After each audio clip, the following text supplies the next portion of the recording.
people, I'm live. Welcome to the Saturday night live stream with the Ken Continuum. I'm at Eglinton West Station, which is an above ground station, or at grade station at this level, so I have a signal here. So I see we have Clayton Crawford. Hey Clayton, how you doing? You are number one. Hello Gertige and Michelle number one. Hello. Good to see you. And hello Harjot and Susie. And Mr. Hippo, how you doing?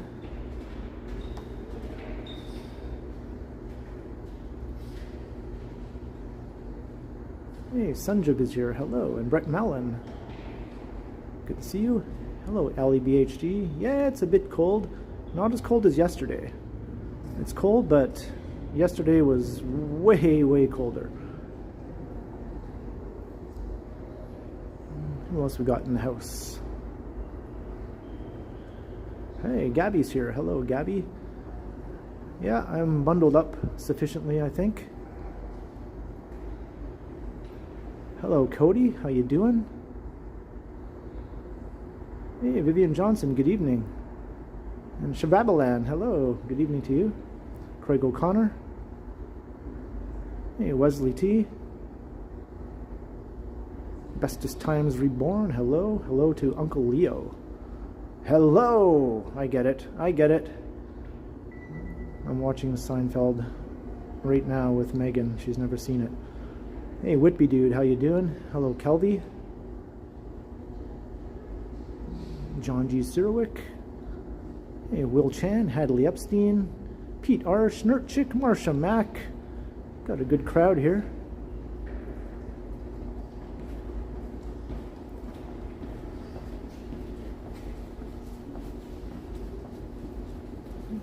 Marie Palmer, Justin Morrison, all right, Kevin Hawthorne, Matt Chat, hello Zahir,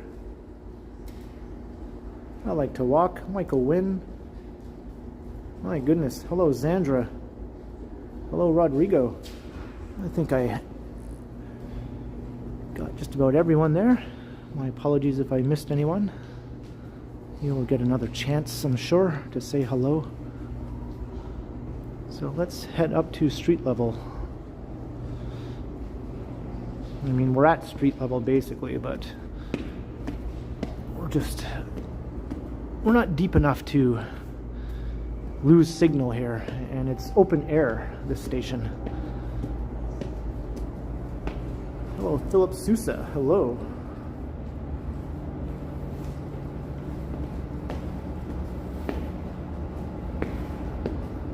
Hello, Christina.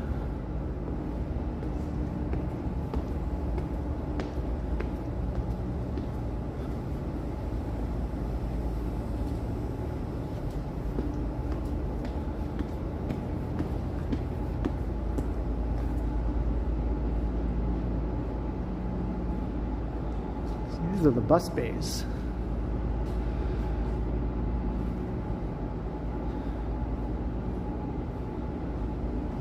Follow this rat maze to get out.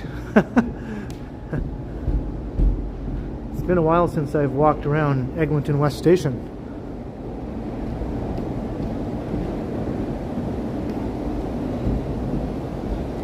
Rat maze in the subway station? What a coincidence.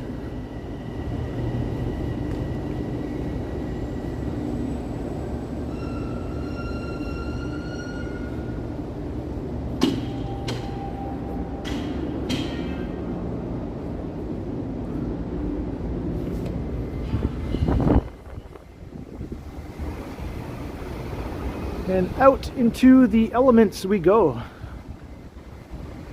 Hey, good evening, Raja.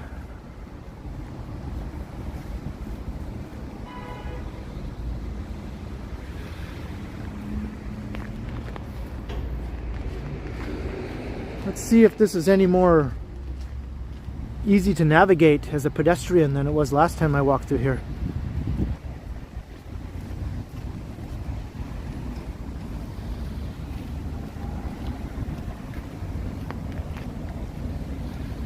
Is it still ridiculous, Gabby? Do I have to cross here and then over there? It looks like it. To do an awkward double cross.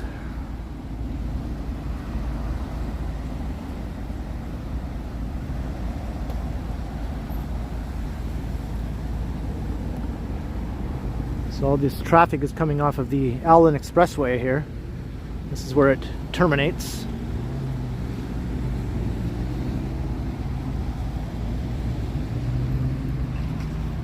Hey, Joe Smith, good evening.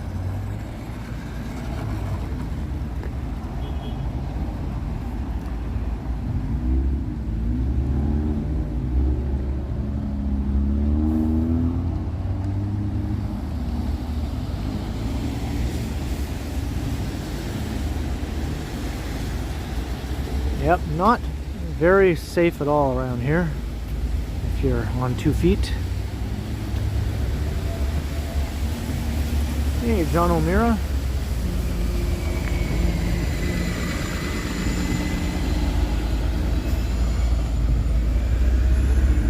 Hello, Don Cipolla, if I'm pronouncing that correctly.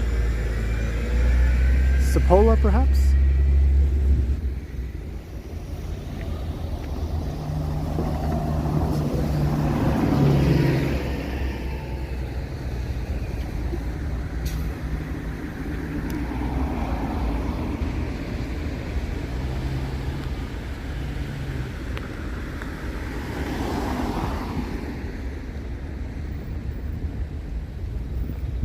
Right. So I'm trying to make my way that way.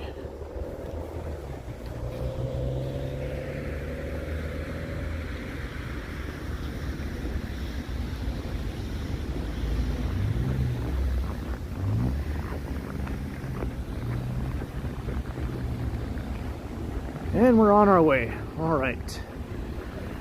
So there's the Eglinton West station that I just came out of. And there's the new entrance to Line 5. It's running underneath Eglinton Avenue through here. When will that open? No one knows.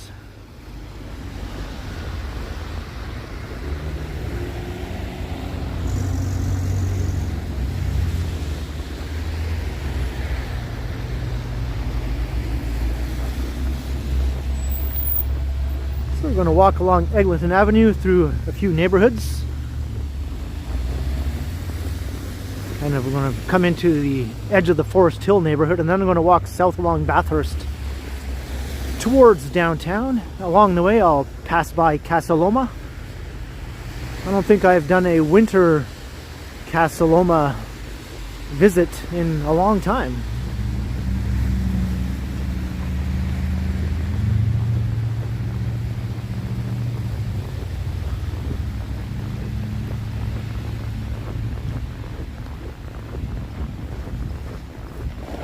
Hey JK, hello. And I have no problems reading the chat once the sun goes down, which is nice. Last time I could barely see it walking along the waterfront on Groundhog Day. It was a bit of a struggle. Whitby dude, yeah, I'm planning to walk down the Baldwin steps. So now all these cars going onto the Allen Expressway heading northbound here. And the subway line runs up the center of the expressway. That's how you get up to Yorkdale, the fancy mall. Hey, Oregon e-biker, hello.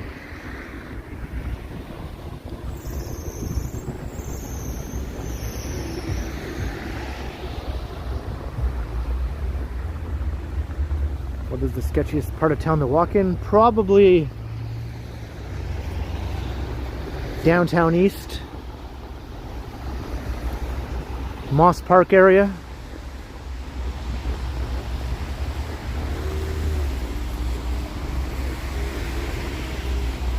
Basically where I live, so I walk through there every day.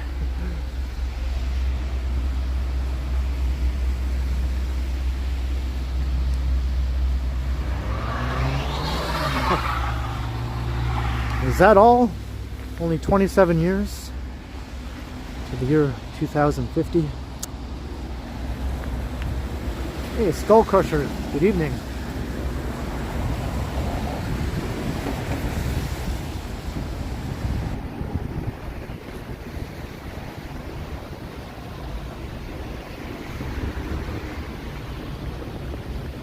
Well, I don't say you have to necessarily have to avoid it, Ken.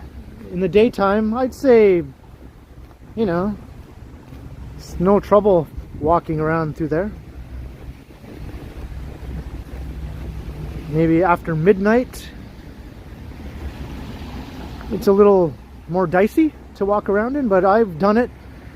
I do it. It's no problem as far as I'm concerned. Some other people might have a lower tolerance for risk, I suppose, but it's not that bad, right? Like, for the most part, you'll be perfectly fine, I would say, walking around through there night or day. You'll just see some weird things, some people acting strange.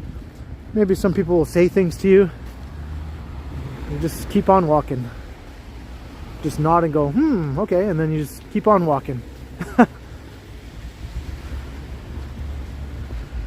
Because there's some good spots east of Yonge around there. It's still part of downtown.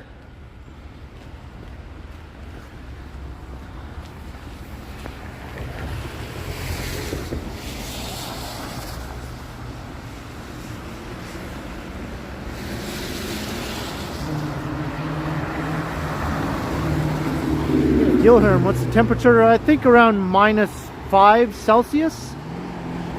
And the wind chill is maybe -12 or -13 Celsius. Yesterday morning when I woke up, it was -19 Celsius with a wind chill of -30. So that was yesterday. I decided to stay in yesterday. Hey, Wayne McKay. Yeah, that's true. I mean, I've done it every day for the last 12 years, right? With nothing more than, as I mentioned, people saying weird things, maybe asking you for money, whatever. Of course, there are incidents where bad things do happen to some unfortunate people, but you can't walk around expecting that to happen to you every time you head out somewhere. Otherwise, you'd never leave home.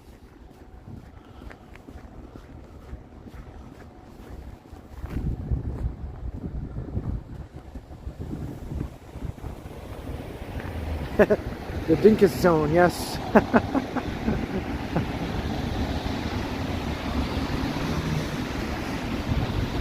Yeah.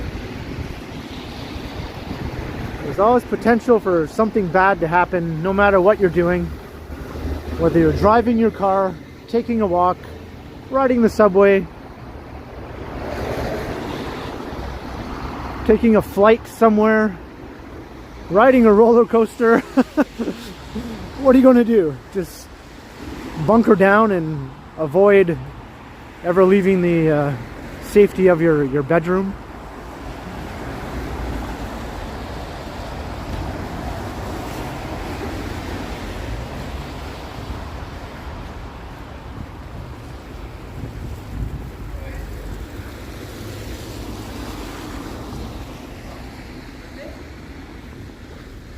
This is a nice little retail stretch here along Eglinton.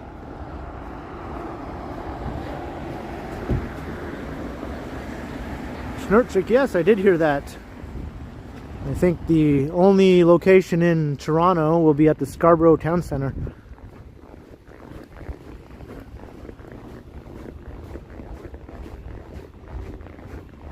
Yeah, and rightly so, Wayne, rightly so.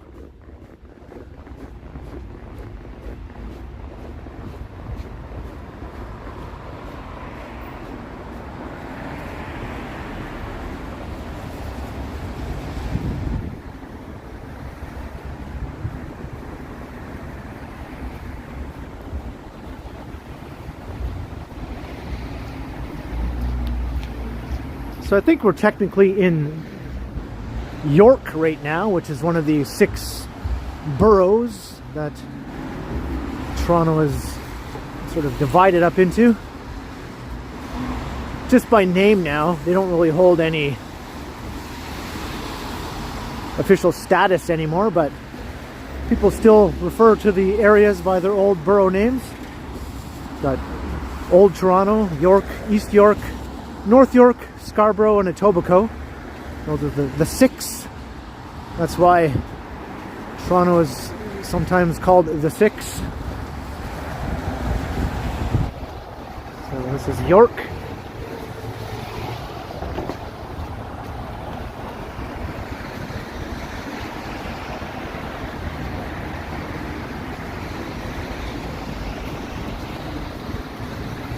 If you stick a fork, you get to York. And if you can use a fork, you can go to York.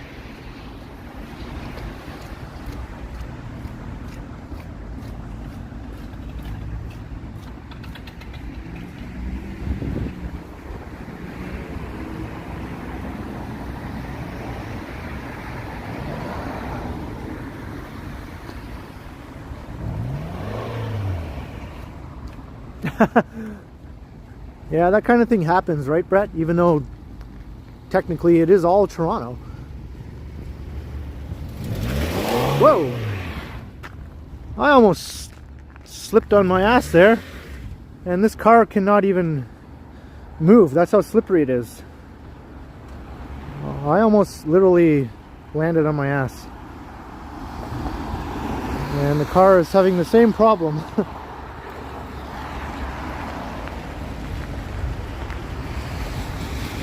Hey, good evening, crows and ravens.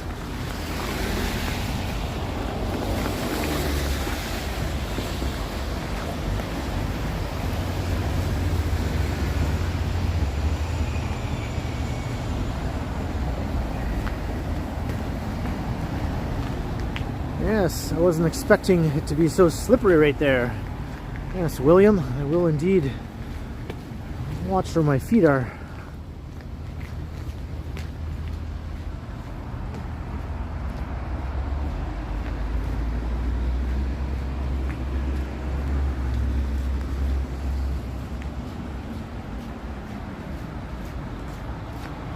Where's the salt when you need it?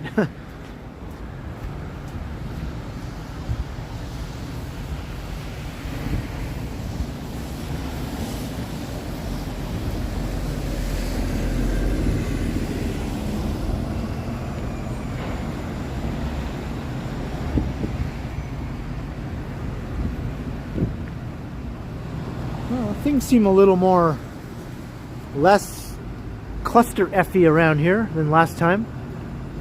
I think they've opened up some of the intersections again that were kind of closed off before. At least you don't have to walk through a long detour as a pedestrian, I don't think, anymore, through some of these intersections.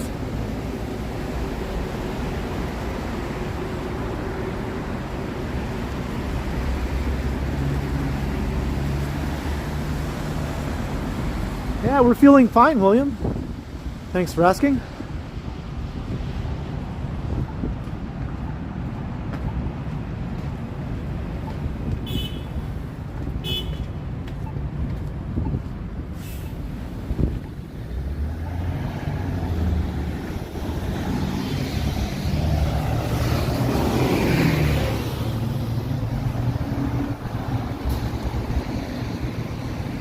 Is this Bathurst now? I think it is. There's no street sign to be found here.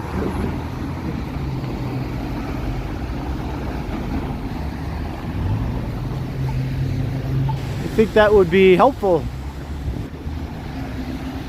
Hey, thank you, Susie. Because if it is Bathurst, I'm going to be walking south here now.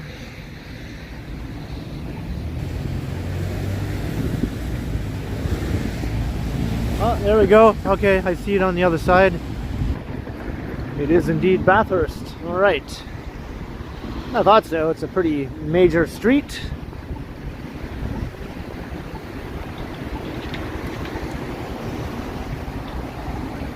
let's start heading south. Next stop, Casa Loma.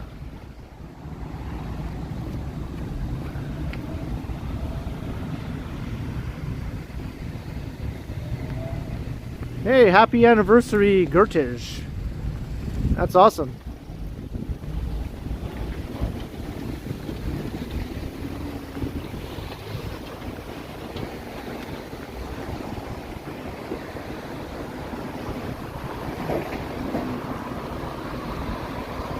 Hey, good evening, Hyacinth. Happy Saturday, yes. I'm watching where my feet are going. The sidewalks are a lot less free of snow and ice up here than they are downtown. I think there's a lot more foot traffic downtown, just sort of wears away all the ice and snow. And they just have a much better snow removal program in place on downtown streets.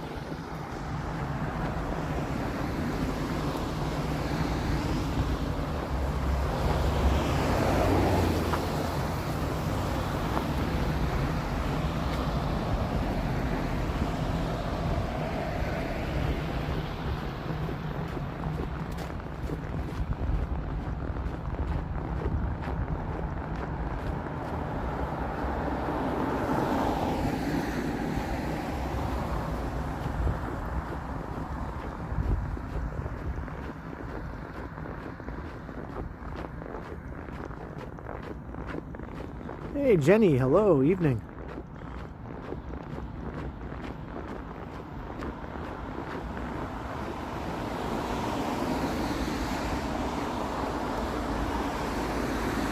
So sort of walking along the western edge of Forest Hill.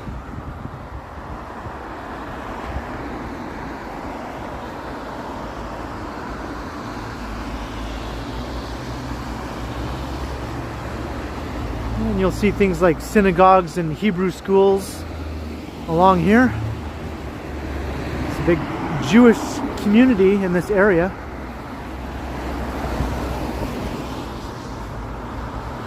Not Orthodox though. Further north you'll find Orthodox. Down here it's more Reform or conservative Judaism. Or just cultural Jews.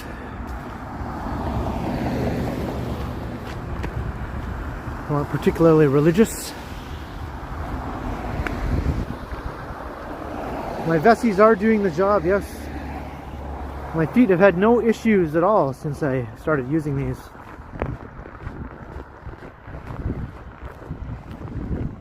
Yeah, Drake did live in Forest Hill for a time. And he is Jewish. His mother is Jewish. And if your mother is Jewish, then so are you. That's how it works.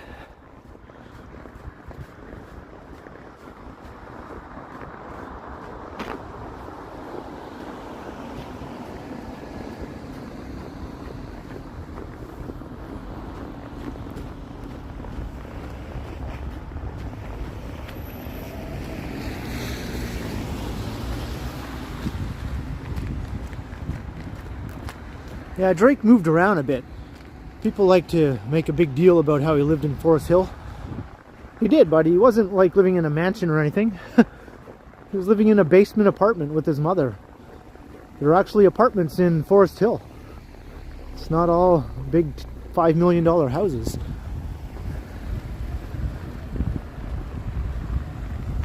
I think he also lived in Weston for a while, in York, another part of York.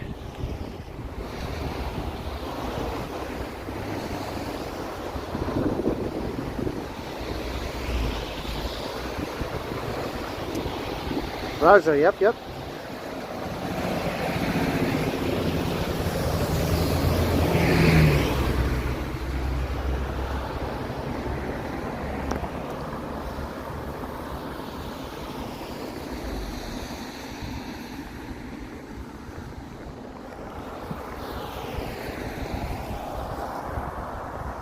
Yeah, I'm not defending, I'm just stating some facts that often get overlooked or ignored, I suppose.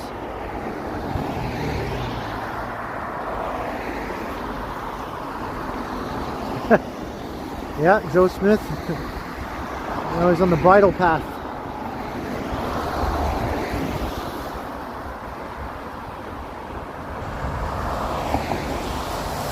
Hey, hello, Elizabeth. Yeah, it's cold. Not as cold as it was yesterday, but it's cold.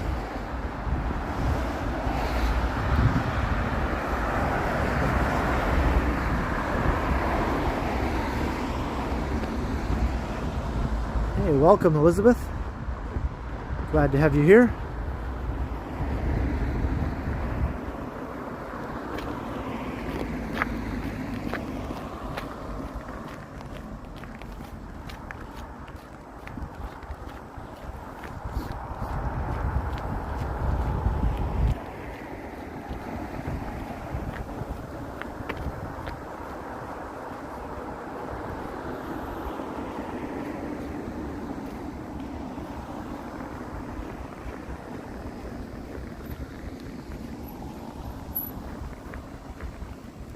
I think there's a Hebrew school in here.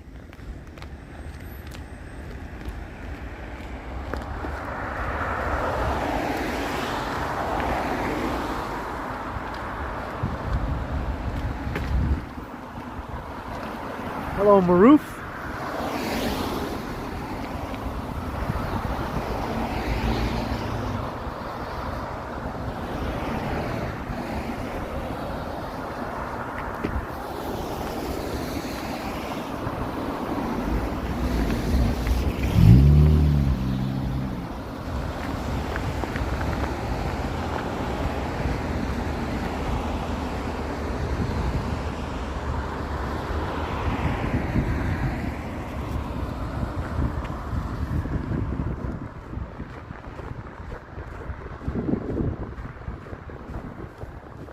See, I don't even know the lyrics to any of Drake's songs, Craigie, other than maybe the one started from the bottom, or maybe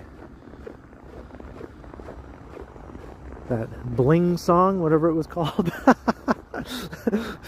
That goes to show how much attention I'm paying to Drake's career.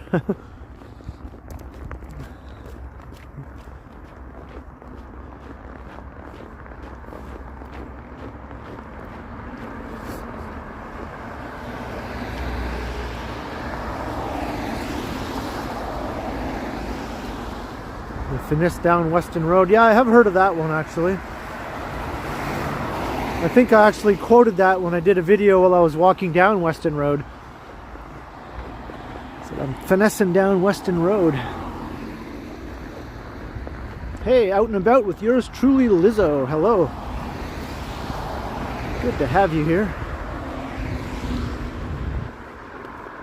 A fellow Toronto walktuber slash live streamer.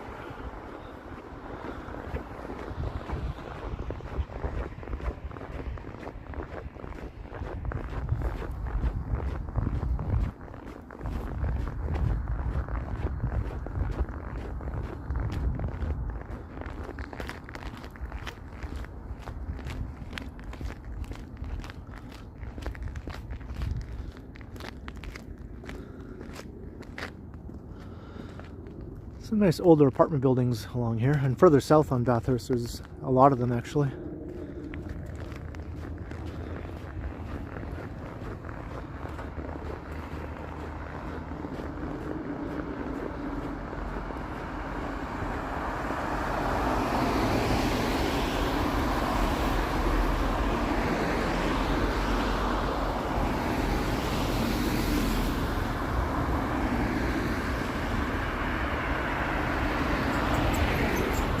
Hello, Hunter. Hello. Hey, Rob Mahoney. I remember Amanda Marshall.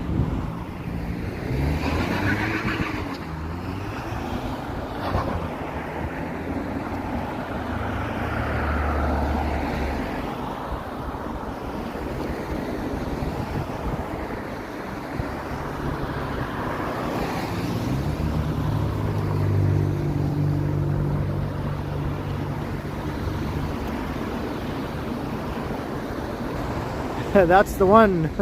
Michelle number 1. Hello, Adelia. Welcome to the live stream.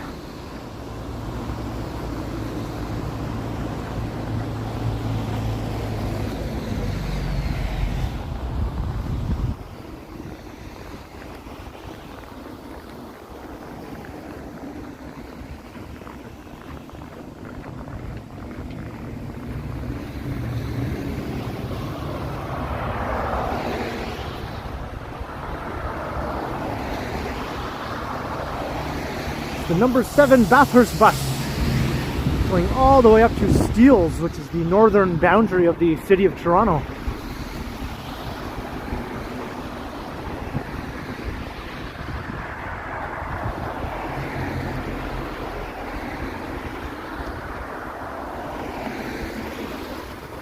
Yeah, me too, Hyacinth.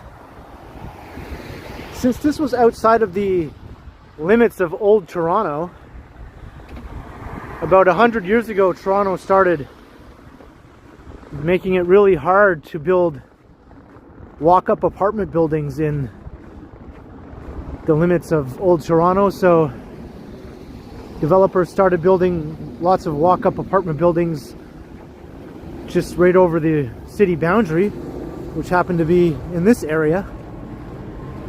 So there's all sorts of them strung along Bathurst Street.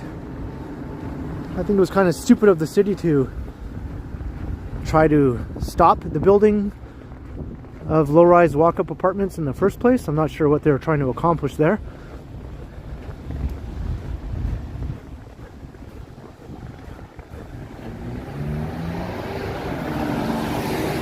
So as a result, parts of Forest Hill and this part of Bathurst have all sorts of them.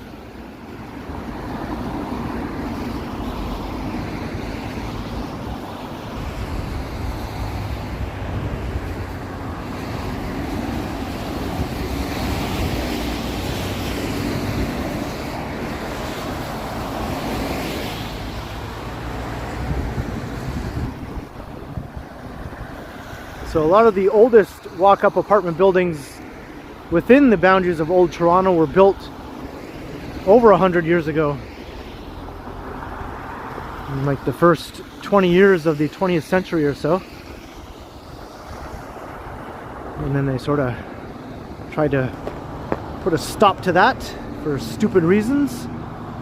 But then they got over it because in the 1950s the city started a massive apartment building boom.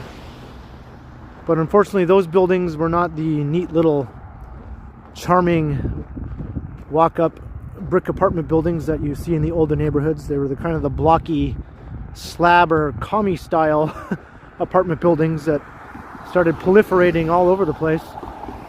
Not as nice to look at and not as pedestrian friendly because they're often built in a tower in the park sort of style.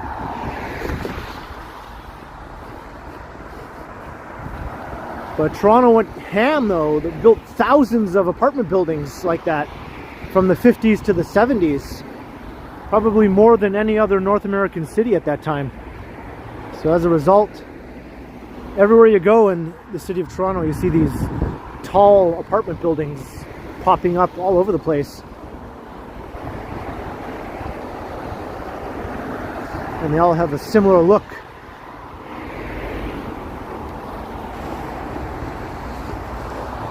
We're going over a valley, or a ravine I should say. Is this the Nordheimer ravine? Or is that further down by St. Clair? Maybe it has a different name here. Hey, Toronto Tech and Transit's in the house. Hey, how you doing? Good to see you, man. And a $10 super chat. Wow, thank you very much. I'm glad you're enjoying the walk.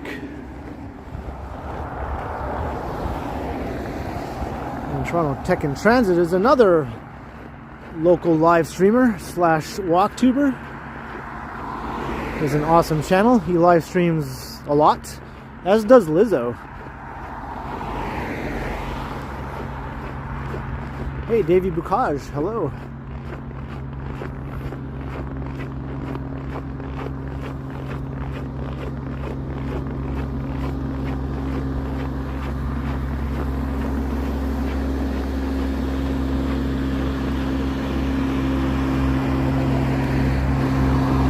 That's a good hike, Lizzo.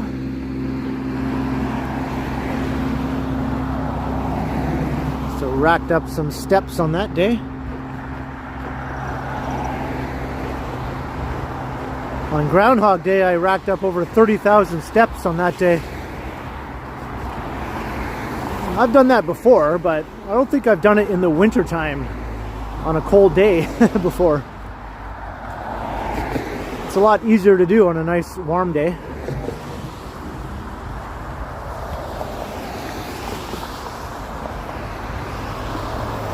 Hey, LRM guitars. Yeah, today is definitely much better.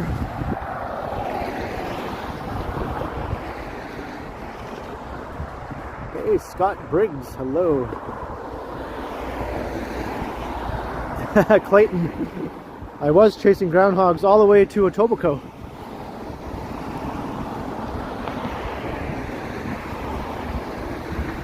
I didn't catch any though. Those little buggers are fast. 62,000, that's insane. That is insane, Lizzo.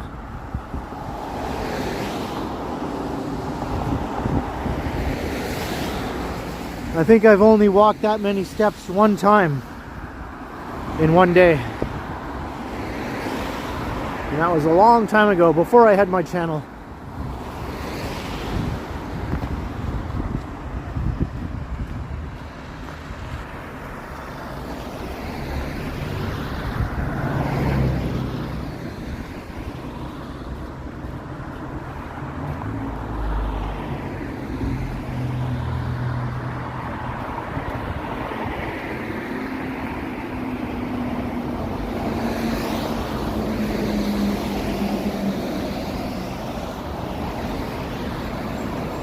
I did not catch any. And I didn't see a coyote either. I heard there was a coyote running around along the waterfront area.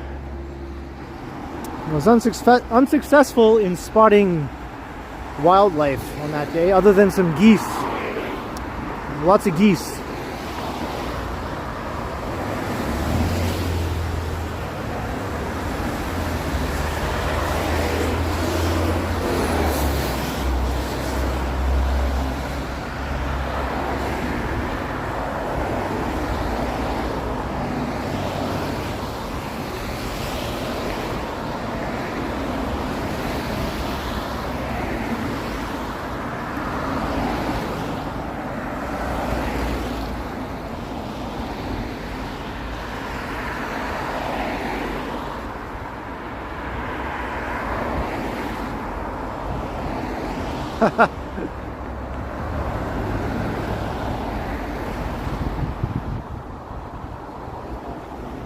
Yeah, I did a 2.5 hour stream also on Groundhog Day. We'll see how long this one goes. I have my power bank with me. Just have to remember to plug it in before the battery goes too low. Peter Grimshaw. That's all you need to do. Good job, good job.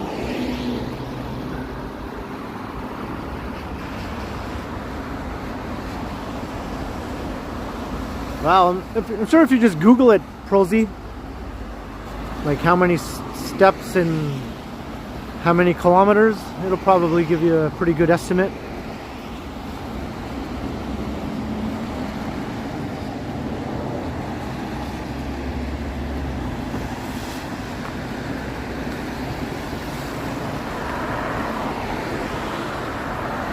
Okay, ring 0.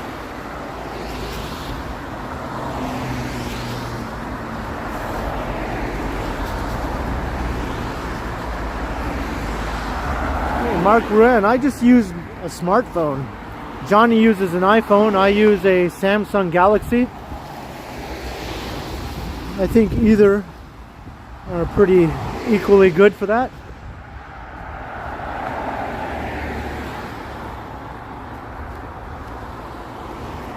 Hey, Clayton Crawford, $10.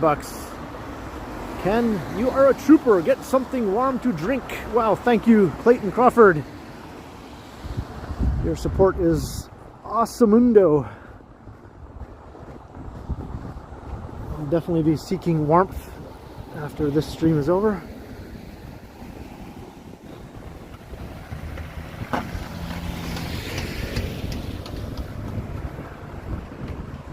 Be careful here. There's lots of ice right around the curbs once you cross the street here. Lots of ice buildup. Step carefully. Hey, paranormal witness girl, hello. Seek the cold. Maybe the cold is seeking me. So I wouldn't mind living in one of these apartment buildings here, you know? I like them.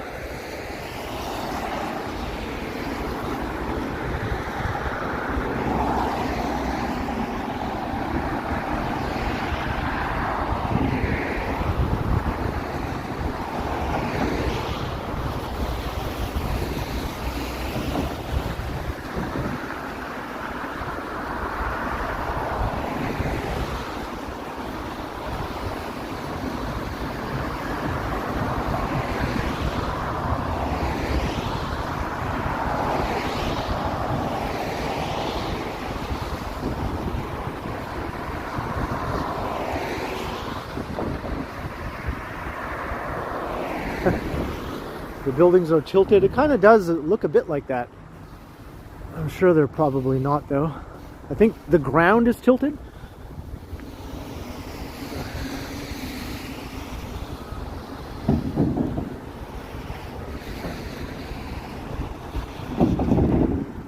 That's looking into the heart of Forest Hill.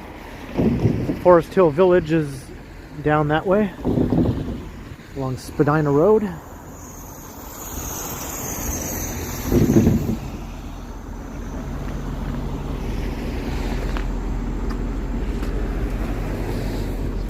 All right.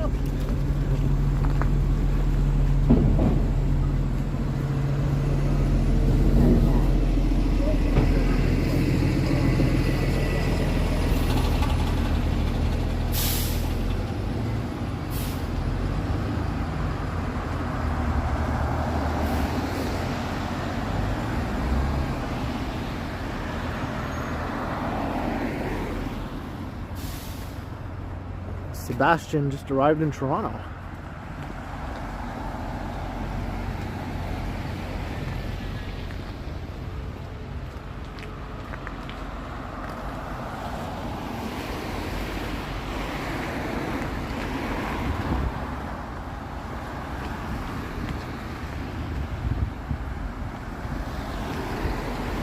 Alright, so now the next major street is St. Clair Avenue up ahead.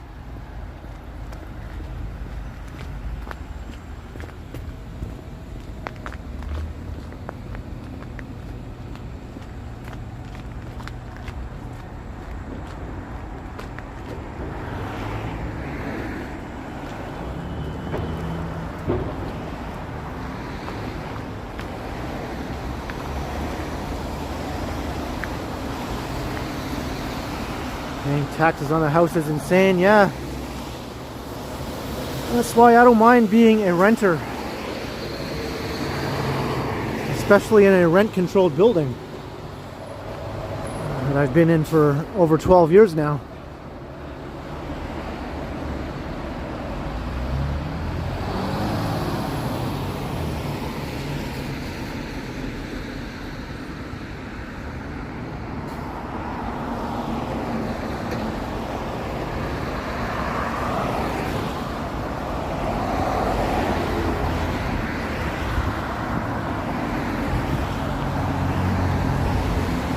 Lots of traffic tonight, it seems like.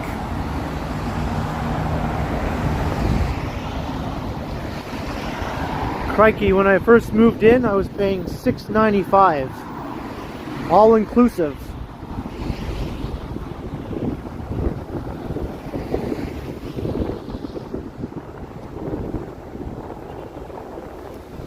Now it's just over 800 after 12 years, so I'm not complaining.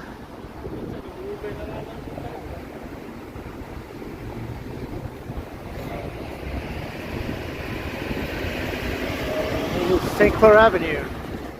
There's the 512 St. Clair streetcar. It's heading down to St. Clair West Station. So it's going to go underground right here.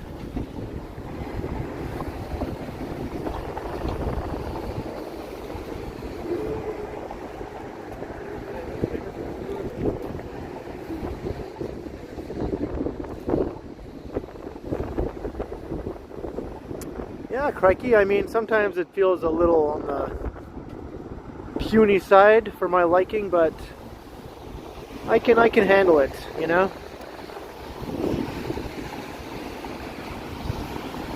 It's easy to clean.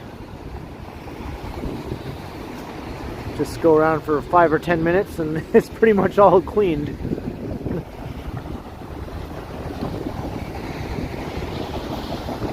Hey, Life of Leela, hello. Yeah, there is no Nightbot. I think Susie is better than Nightbot.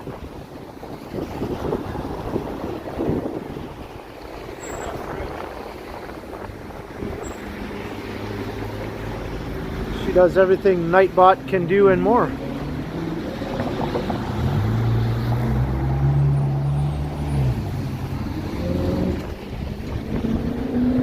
Let us continue on towards Casa Loma.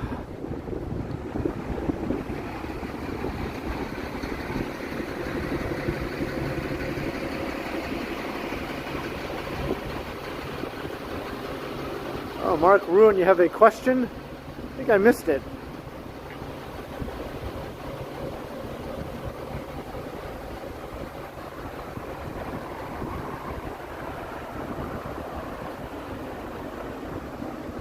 Oh, thanks for the info there, Toronto Tech and Transit.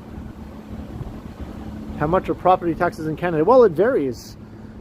It varies. Toronto has some of the lowest property taxes among cities in southern Ontario. In the Greater Toronto or Golden Horseshoe area, which is the extended metropolitan area. Most of the suburbs have higher property taxes in the city of Toronto.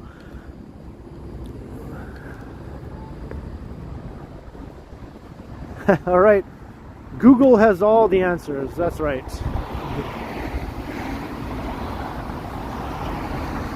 And I don't know offhand since I don't pay property taxes. It's just not some information I keep handy.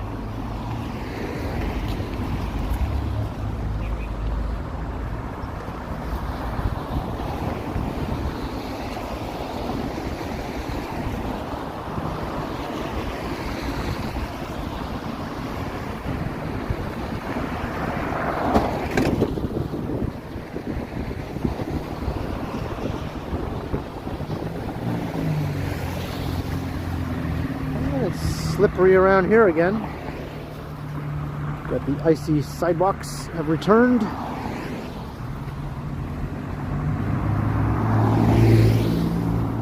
Now this is artwork across the street here. It might look like an unfinished construction project, but it's actually public art.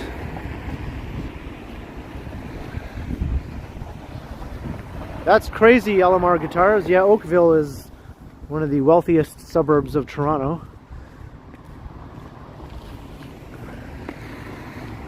So here's where Vaughan Road comes and merges with Bathurst.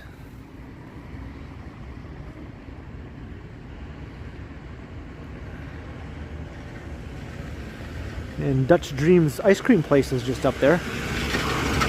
If it was summertime, that place would be hopping with activity. Do I have a favorite thing to do in my free time? Yeah, I guess indulging in my other hobbies. Looking at development forums online talking about skyscrapers and architecture and stuff like that.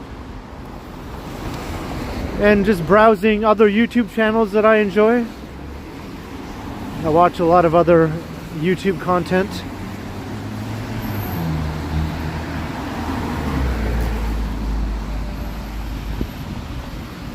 And I like to work out, so I do that quite a lot too. I just work out at home. I have everything I need to do it right in my apartment. No need to go to the gym.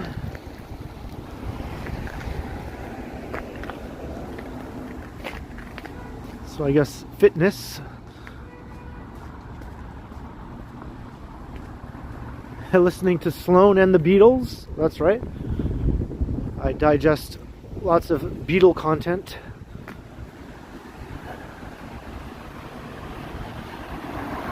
And I'm interested in gadgets and tech, things like that.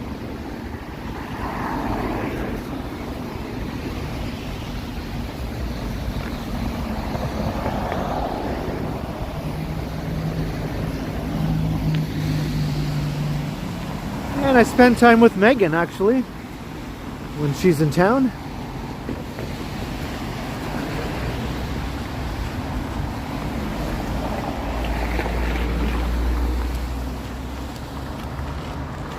Hey, Louis Philippe Don Donny, good night. Do I know the YouTuber Peter McKinnon? I don't think I know him. At least not by name.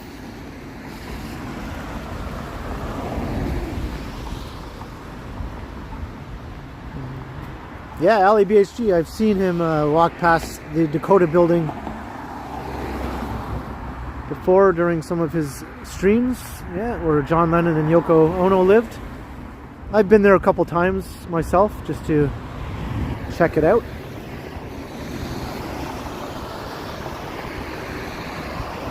Whippy dude, yeah, I used to collect maps. Mostly before the internet kind of made paper maps largely obsolete. But I do have a pretty big collection of maps, probably hundreds of them, and postcards. I used to collect postcards too. It was aerial views of cities. That was what I liked.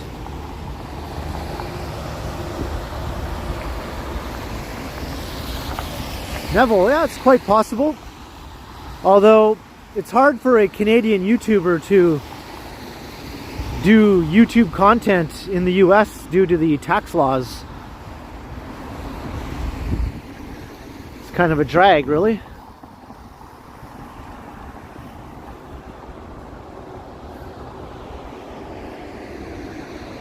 Hey, Callum.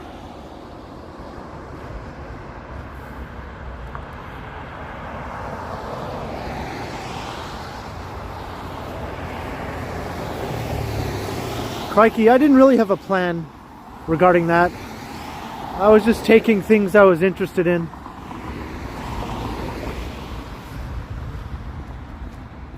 I didn't really have a plan to become like an urban geographer or anything like that, or an urban planner. Or I was just interested in all that sort of stuff from childhood. Architecture, geography, all things urban and cities. Skyscrapers. All right, we are making our way towards Casa Loma. So this is the Casa Loma neighborhood. I think everyone just calls it that, which is a pretty upscale neighborhood also.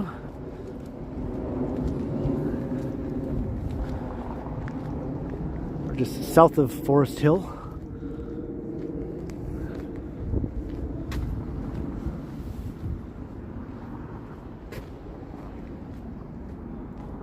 Hey, Anna V, hello. Oh, very glad to hear that, Anna.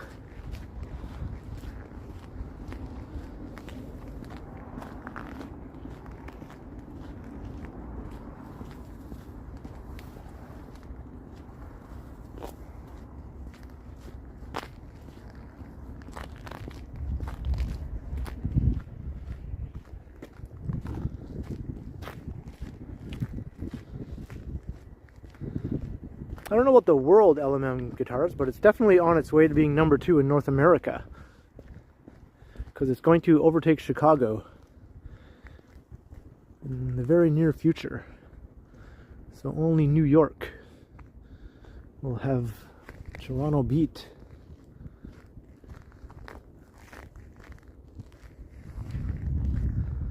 No exit. I think there's a walking path though that will lead you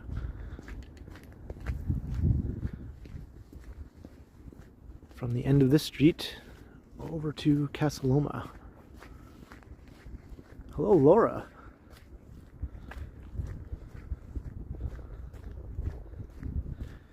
I don't think the world is accurate, because there's plenty of Asian cities that are way ahead of North America in terms of skyscrapers.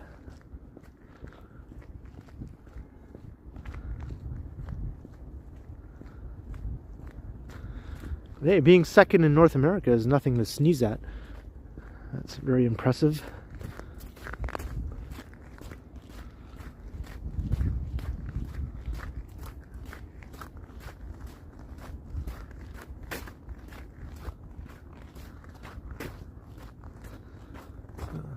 Walking through a very fancy residential street here. This is called Austin Terrace.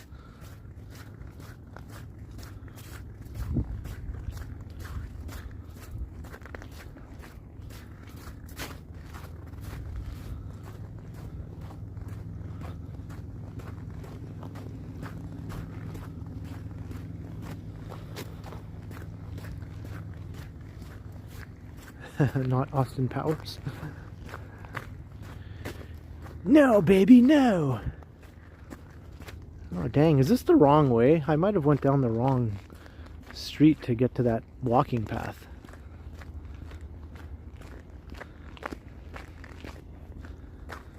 At night, everything looks the same around here. Oh, geez, this isn't it. I went down the wrong one.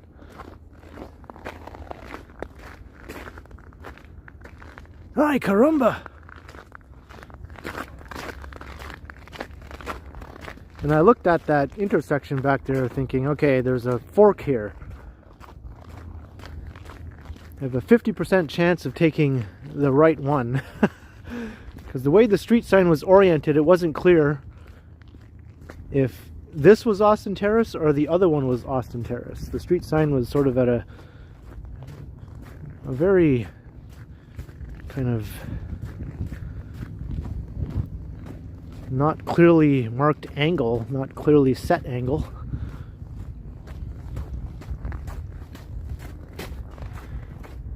Hey, Robert.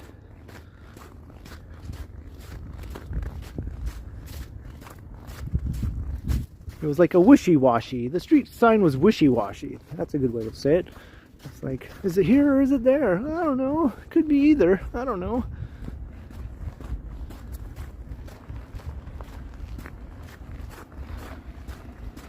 Well, luckily it wasn't a very long detour.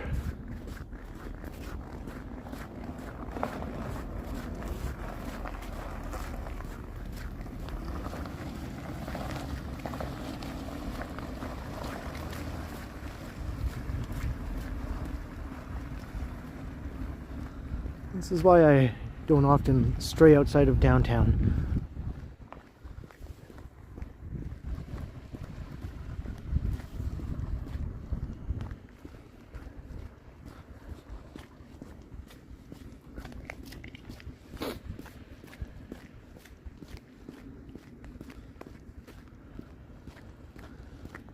See, here's the street sign. Now, is the street sign supposed to mean it's for here? Or is it supposed to mean it's for here? Right? It looks more like it's for here. But apparently it was for here.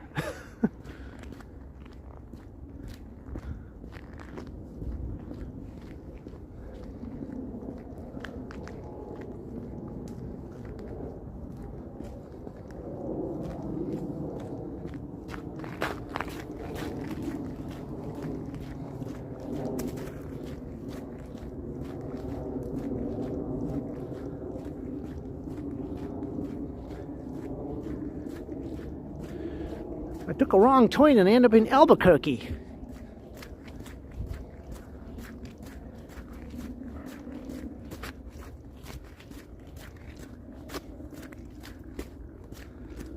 And this looks almost exactly the same as the other street I just walked down.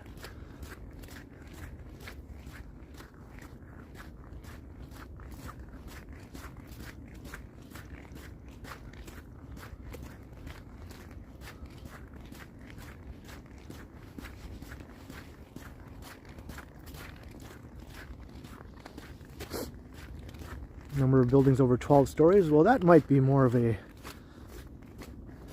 thing that could be, yeah, Toronto has tons of 12-story plus buildings. Mostly all those apartment buildings that sprung up in the 50s, 60s, and 70s I was talking about earlier.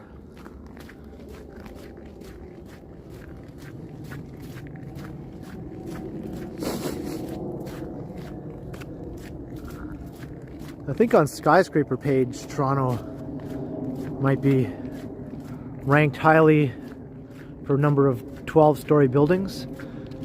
That's because not all of the 12-story buildings are accurately counted in lots of these Asian cities. Whereas the Toronto members of skyscraper page are really meticulous and they count every single building. I don't think that's easy to do in some place like Beijing or Seoul.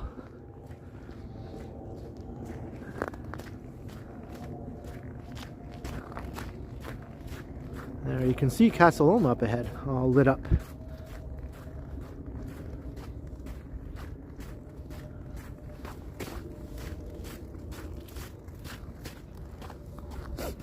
It's the most affordable place to rent in the city, probably in some of the apartments in downtown East, since that neighborhood is considered undesirable. That's why my apartment was so cheap when I moved in. I was like, I'll take that. I'm still only a 8-minute walk to Dundas Square. I mean, you can't go wrong, right? So what if it's east of Yonge?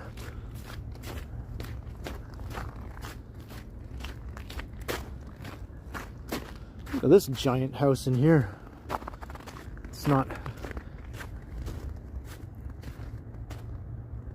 a castle, but it's sort of competing with the likes of Casa Loma in sheer size. Hello, John.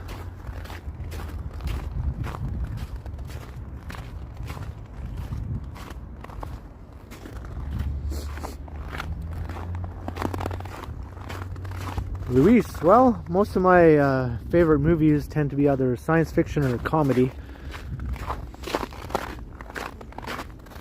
So let me recommend Close Encounters of the Third Kind by Steven Spielberg. Some good classic 1970s sci-fi.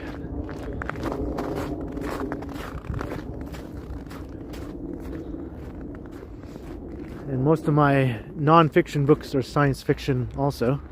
Or, sorry, my fiction books are science fiction.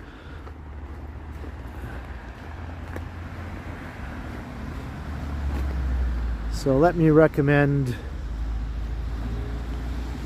Rendezvous to Rama by Arthur C. Clarke.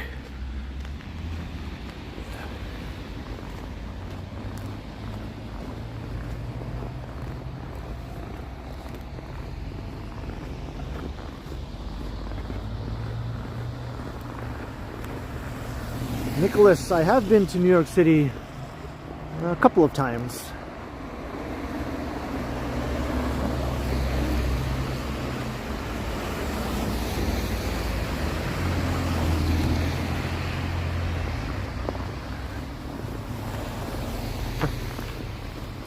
Can't say that I do, Todd.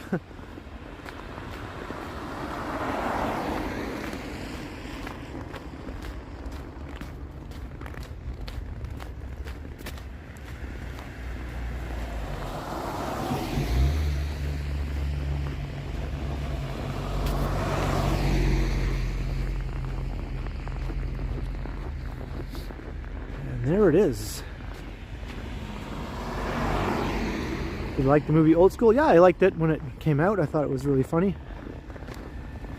It's still worth a watch. In the mood for an older comedy. That was sort of like the beginning of the classic run of comedy movies in the early to late 2000s, with that same gang of actors like Will Ferrell and Paul Rudd and Vince Vaughn, and then came like Seth Rogen and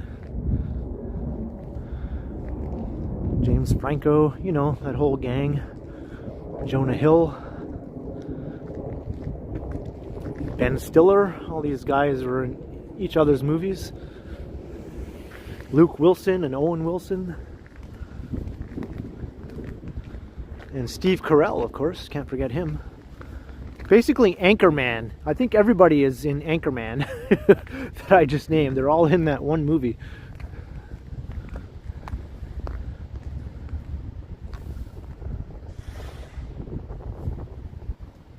Jim Martin, yeah, that's an older video, but I thought I'd just turn it into a short, since shorts are sort of like a separate thing on YouTube, and if your video catches on in the shorts feed, it can get quite a lot of views. So I thought, let's just turn that into a short and see if it gets a new life there in the shorts feed. I had to alter it a bit. It's not quite as long as the original video, because the short can only be up to 1 minute long.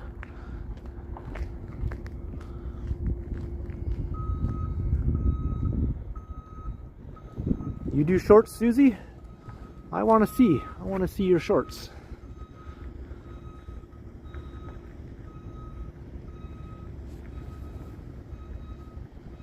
Hey, we just crossed 300 concurrent viewers. Welcome to everyone. Anyone new to the channel? I'm glad to have you here, and come and say hello if you haven't already. Hit the subscribe button. It's painless, I promise. And we'll all be friendly. Except for maybe a few people. But hey, pay no attention to them. I'll ban them if they're not friendly. Bam! Banhammer. Hey, bye Vivian Johnson. Have a good night.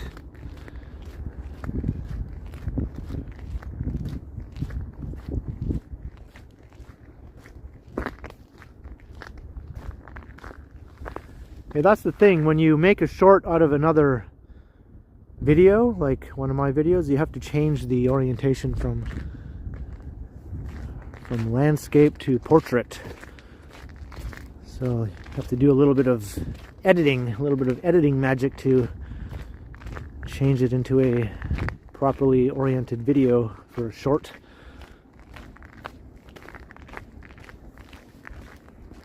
And it doesn't always work, depending on how close the subject is you're trying to capture is to the camera in the original video. Sometimes the portrait orientation can't fit in everything you want to fit in.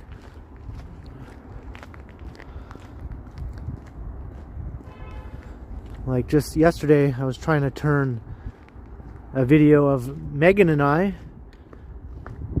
from one of my live streams into a short, but it wouldn't work because only one of our faces would fit into the frame. I couldn't get both of our faces into it. I was like, well, I guess this is not going to be a short.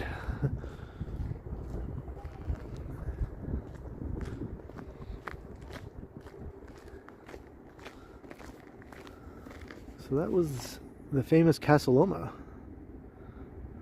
That was built, I think, like 1913 or 12, somewhere around there. I'm sure someone could get the accurate year for that. Definitely in the very early part of the 20th century.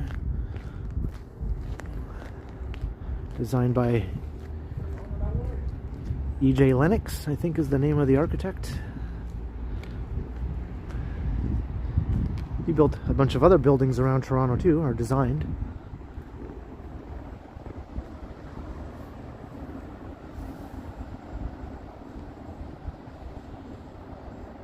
Yeah, check out the view. Normally I would walk up here, right on this ledge, and stand up on top of that pillar. But now, no, I'm not going to attempt that now with all this ice and whatnot.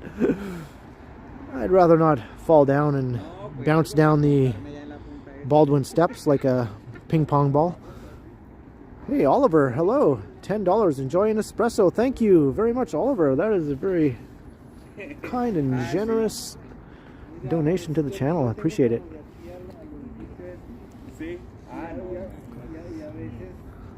But you can make out most of everything there. You can see Aura peeking through the trees, the financial district, and of course the CN Tower.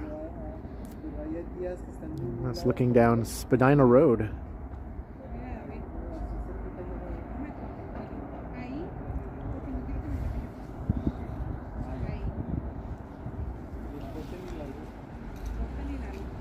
There's the financial district there. That's the Aura, that brightly lit building there. And over here, you can see One Bloor East, that tall building with the red lights on top. So that's basically the Skyline going north to south.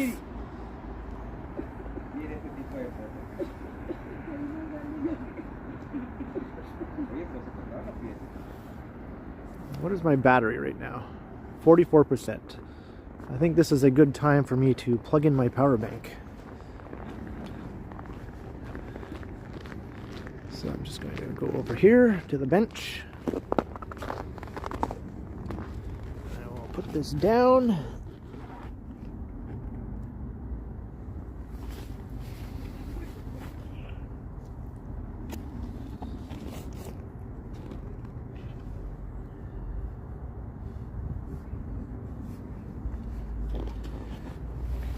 I will plug this in.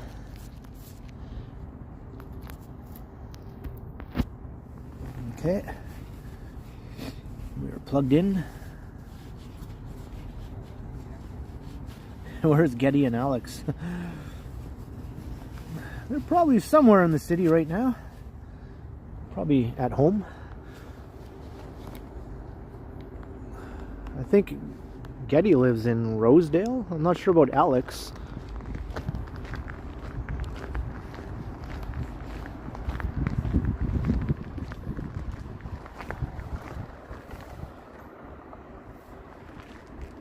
Alright, let's go down the Baldwin steps.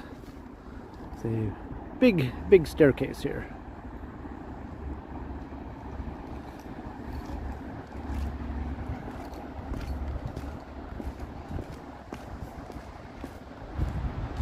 These stairs appeared in the Scott Pilgrim movie with Michael Cera. I think one of the villains in the movie was defeated by Scott and was sent down these stairs. It's been a while since I've watched that movie. The evil X's, right? Those are the villains he had to fight. Ramona Flowers' 7 evil X's, if I remember correctly.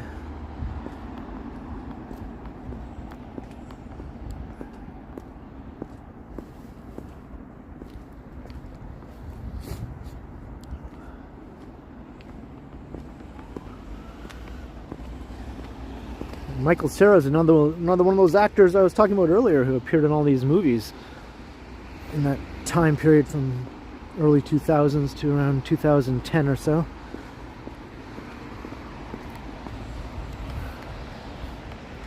Another Canadian.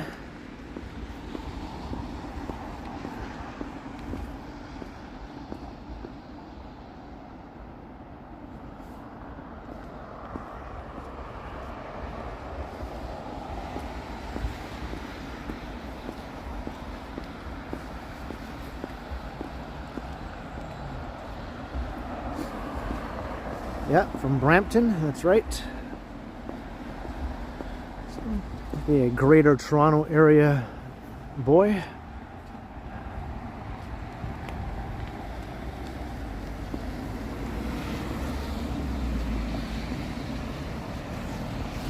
These townhouses are expensive. Yeah, they kind of look like it, you know. There's looking up at the steps.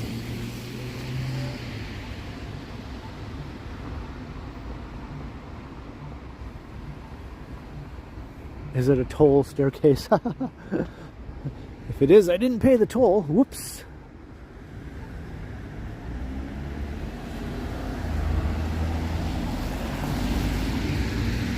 And now turn around and walk back up. Now I'll pass on that. I've done it before.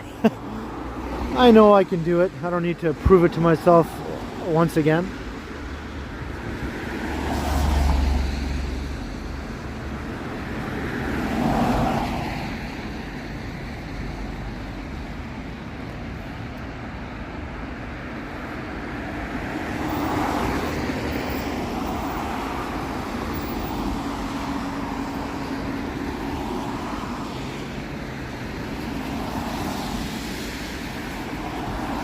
Let me cross.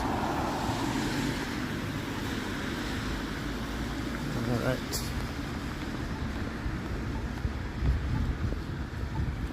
So now we're walking into downtown. We've made our way from Eglinton West subway station to Casa Loma for phase 1 of the walk. Now for phase 2, Casa Loma to downtown Toronto. Stay tuned for another exciting walking adventure with the Ken Continuum.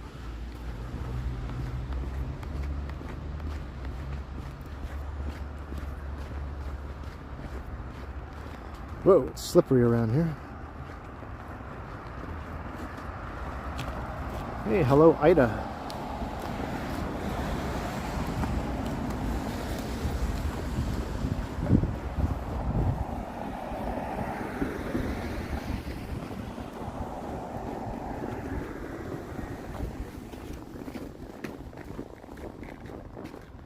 Hey, Rennie Moffat, hello.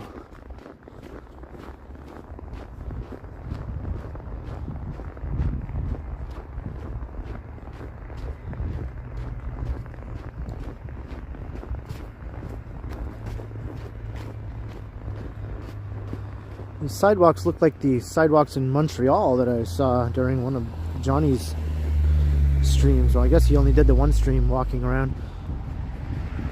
They're completely covered in ice and snow.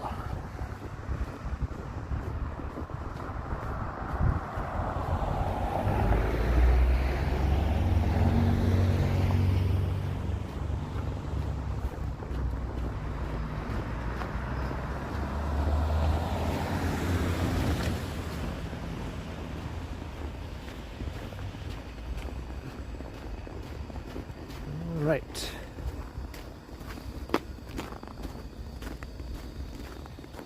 Am I Johnny's brother? Well, hey, we're spiritual brothers, if you believe in that sort of thing. We are walk-tubing brothers. Brothers from another mother. Let's put it that way.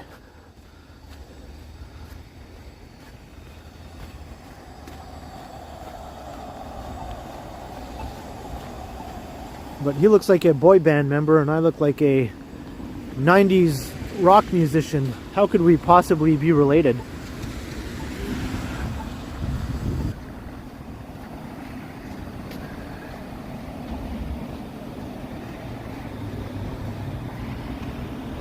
Hey, Lucky A, hello, hello.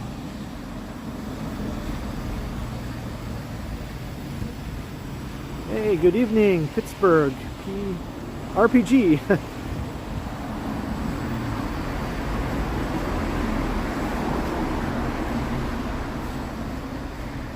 Soul Brothers, that was a good way to say it.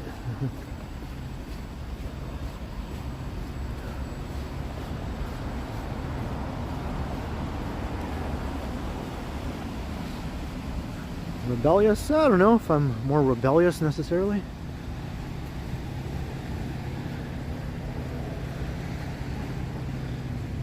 maybe more non-conformist, maybe? I don't know. How can you really know these things for sure? Hey, Anna V, $5 super chat. Thank you very much for your support, Anna. It's very kind of you. I'm going to make this light. Okay, go car. Go car, go. Look at that S car go. And I just crossed Dupont.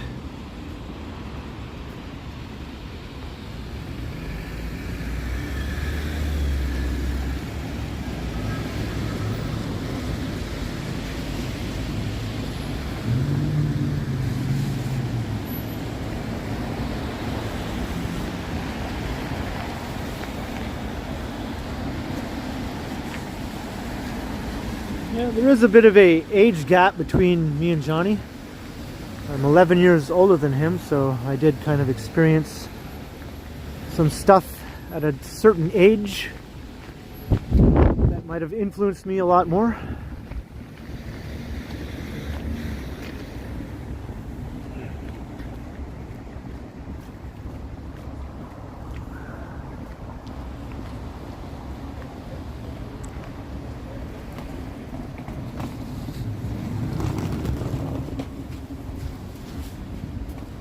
This is Dupont Street.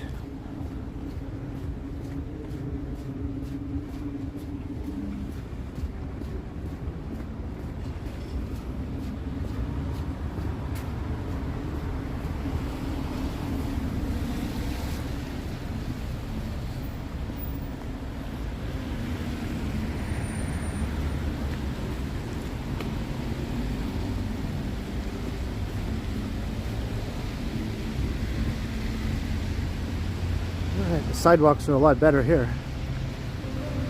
Now that we're getting down into the core. Yeah, we just passed Dupont subway station.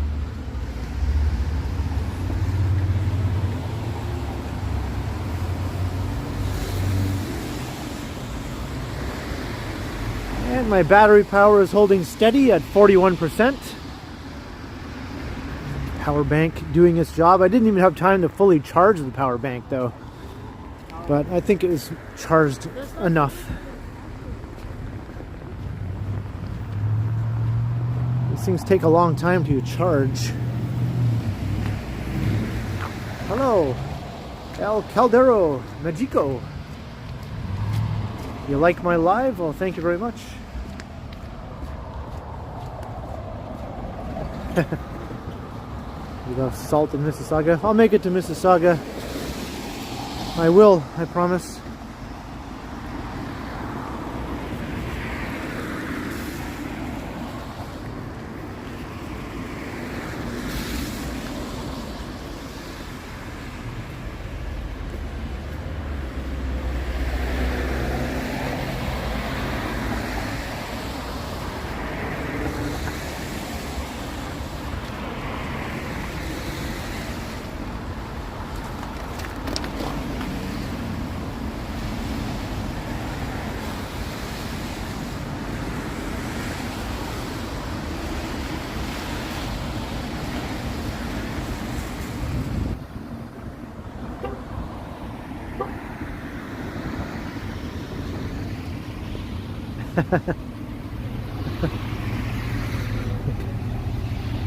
Yeah, I had to bring out that old dad joke, the ultimate dad joke.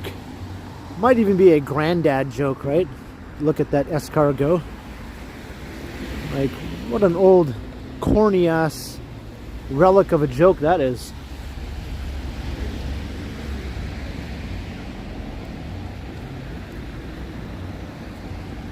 St. George Street.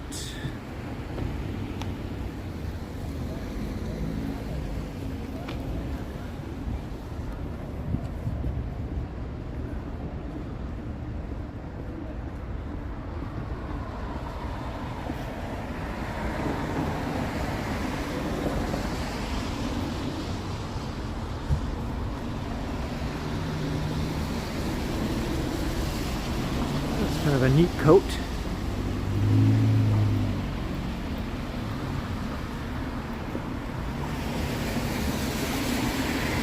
Is it just me, or is that coat staring at me?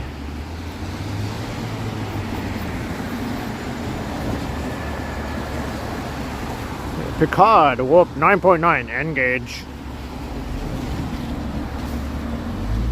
Hello, Lena.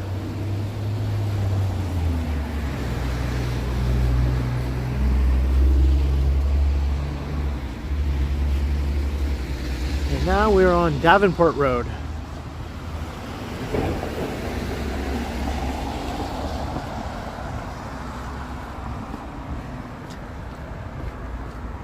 The kitchen table is expensive. I don't buy things there anymore. I tried it a few times and I was like, nah, I'll pass.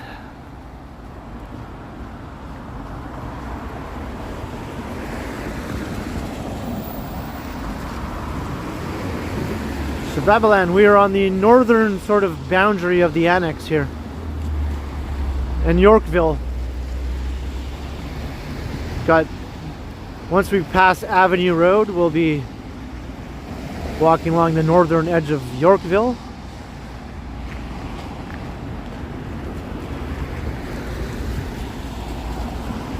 But the annex is basically everything south of here.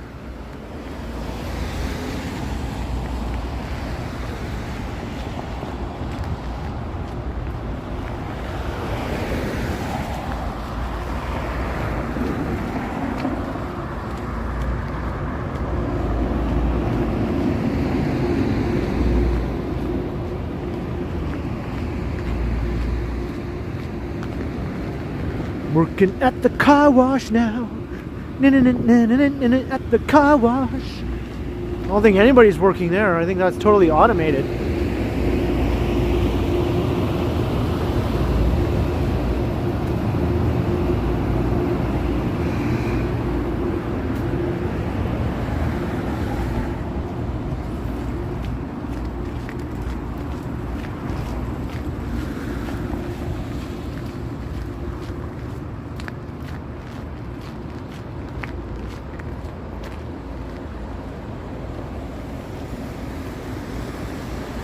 Hello, Stacy S. Hey, welcome to the channel.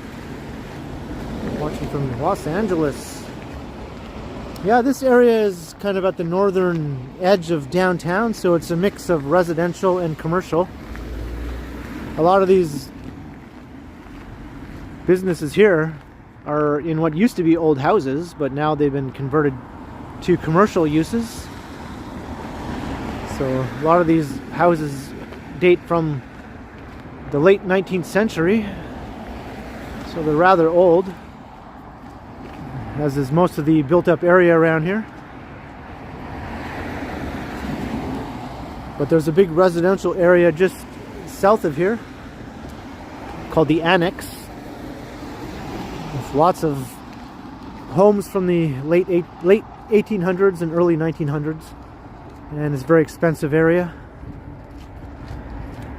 And Yorkville is a neighborhood just up ahead that is also a very expensive area, which is more of a mix of commercial and multi-residential buildings like high-rise apartments and condos with some old townhomes mixed in. Hey, Rob Labau, hello.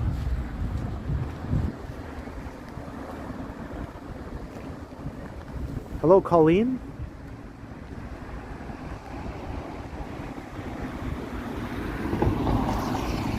But we'll be walking south right into the heart of downtown.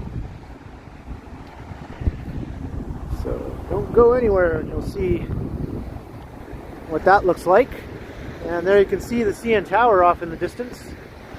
It's looking south.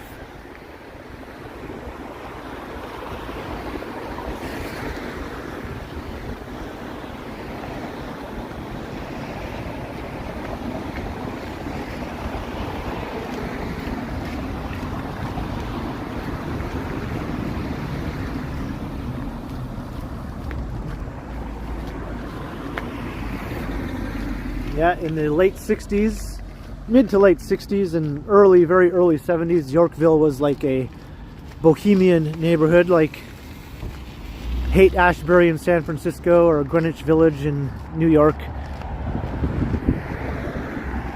If you wanted to see what was going on with the hippie scene in Canada, that's where it was happening, in Yorkville.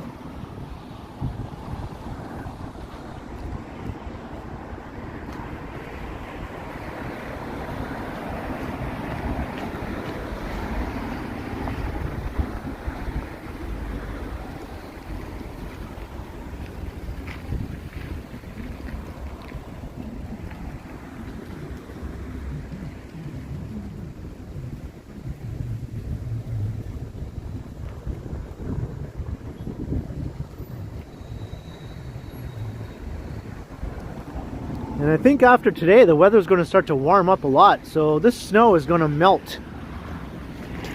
It's going to go above freezing. Like 5-6 degrees, get some rain. So goodbye to the snow and ice. It's not going to be here much longer.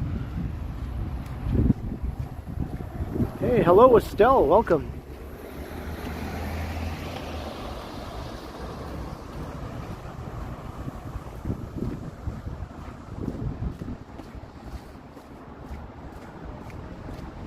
Oh, thanks for saying so, Ida.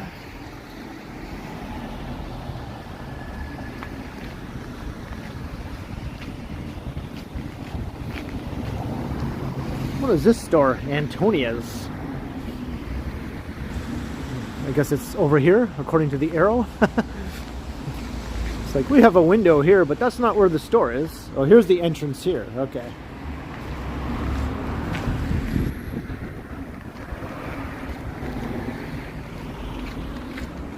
Rob LeBow, sort of the same thing happened to Yorkville.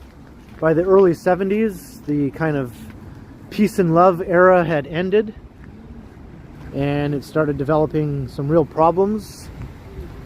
So the city kind of set out to put an end to Yorkville as it was, and they were successful.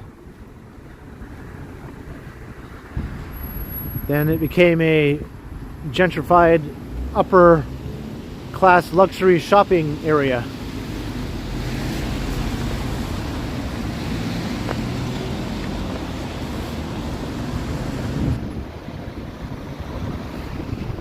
So here's Avenue Road.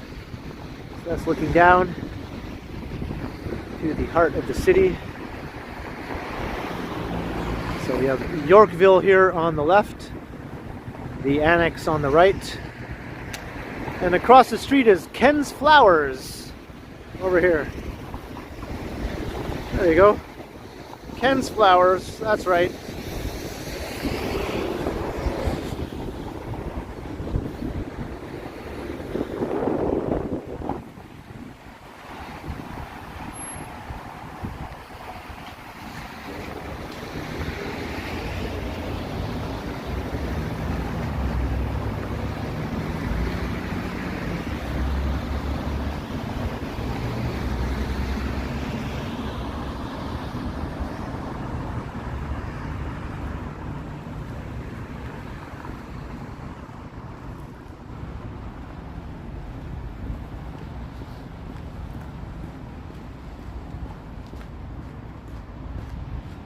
Hey, Ibrin, I'm in your hood. Nice. Do I work there? No, but I should own it, don't you think? I should call them up. Is there actually anyone named Ken on the premises? If not, I'm sorry, you do not have the right to operate this business. Therefore, you must surrender it to me immediately. I am Ken. I am the boss now, and that's all there is to it.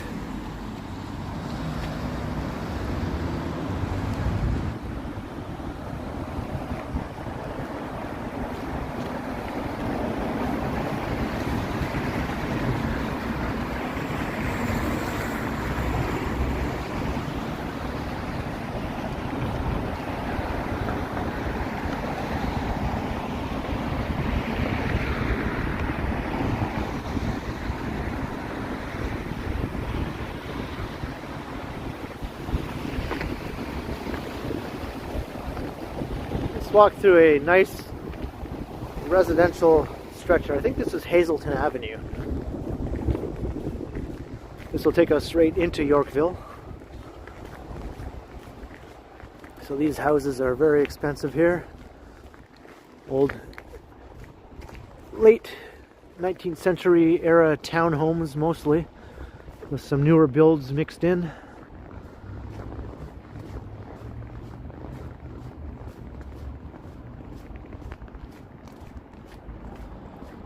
Hey, Nancy Mattis has joined the chat with a $2 super chat.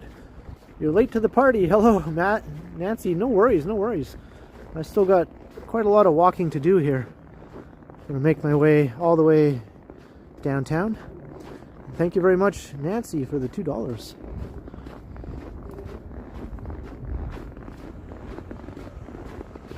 You just got a notification, Dan? Yeah?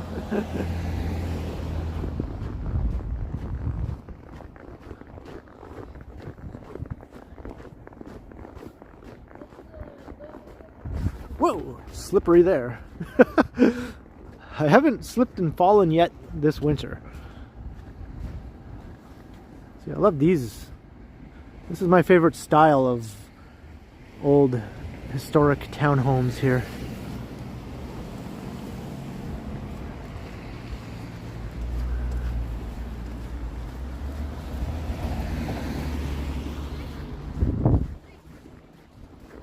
It's funny that Toronto's housing vernacular looks this way, because almost every other Great Lakes city does not look like this. They have the wood frame housing on larger lots. Only Chicago has sort of dense urban housing with its own unique style. But all the other Great Lakes cities, Detroit, Buffalo, Cleveland, you know, Toledo, Rochester, they don't look like this.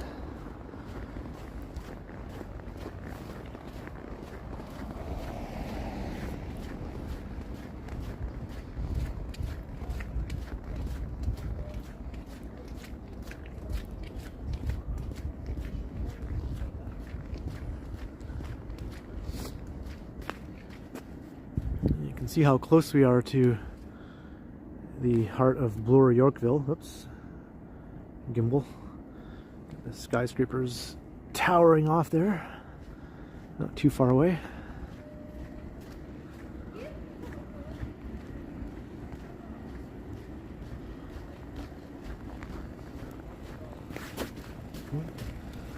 Slipped again.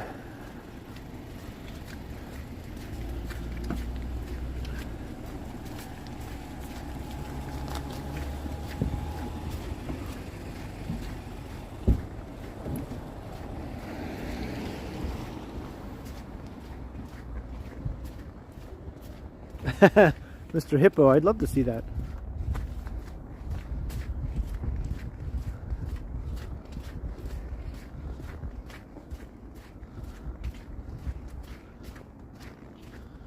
So it goes without saying, if you want to buy a house here, you're going to be dropping a few $1 million. Even if it's a attached house. Most of them are attached here. Like, fully detached houses are pretty rare down in the heart of the city like this. You'll find some here and there, but usually on either side there's more attached housing.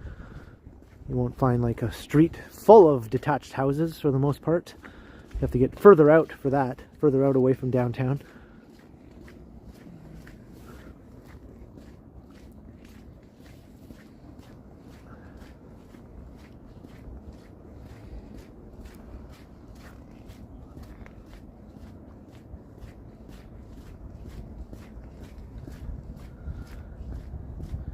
Yeah, these shoes keep my feet warm and dry, but they are not very good at giving me a good grip on the icy surfaces.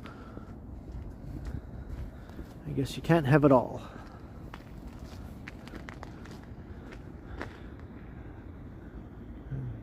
I can imagine what the rents are on this old apartment building.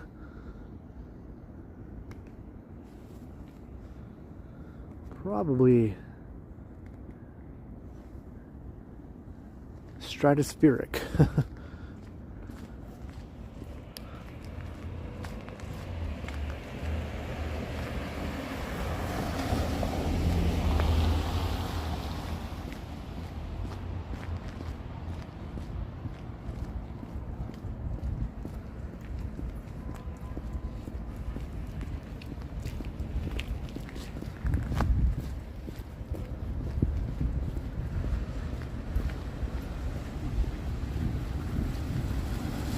Yeah, this area is very well preserved. I mean, obviously there's lots of new construction being squeezed in wherever it can, but they do preserve all the old historic buildings, or at least incorporate them into the new development, with some exceptions, but like I said, you can't have everything. It would not be possible to tear down large stretches of buildings in this area without people freaking out. It just wouldn't happen.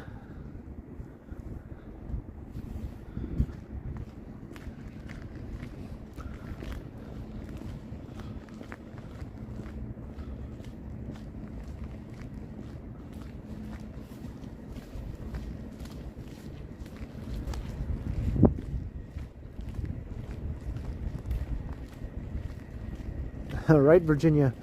Yeah, Quebec City is definitely, old Quebec City at least, is definitely pretty special.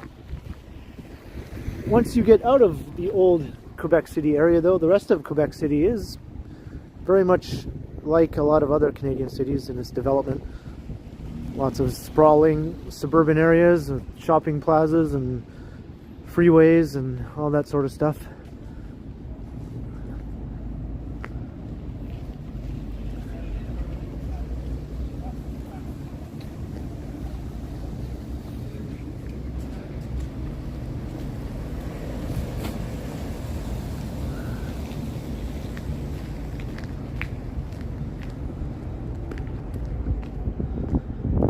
Here's Yorkville Avenue.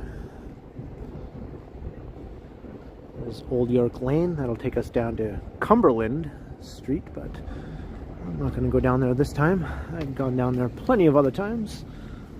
Let's stick to Yorkville Avenue. We'll head over to Yonge Street.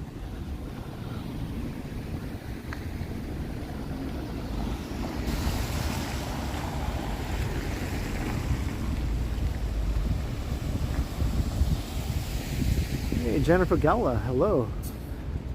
Yeah, this is one of my favorite areas to walk around in. I don't really spend time here though, but I do like to walk through.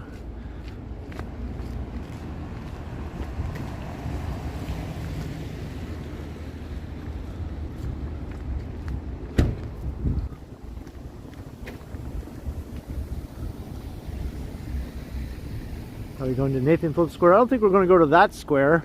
Most likely we'll end up at another square, which shall remain nameless for now. What's up in here? I don't think I've ever taken a peek up here before.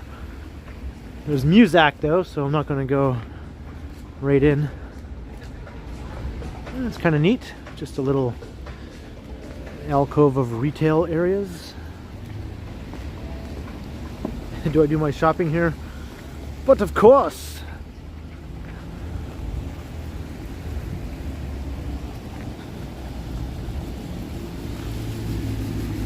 Yeah, all the streets and sidewalks are cobblestone or interlocking brick.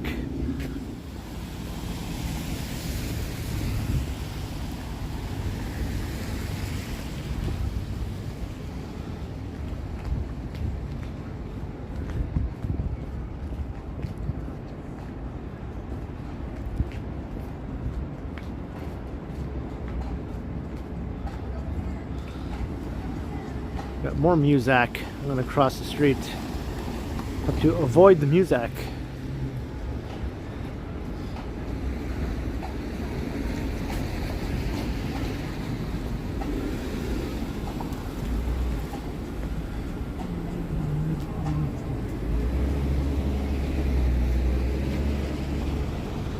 '69 Yorkville. Nice.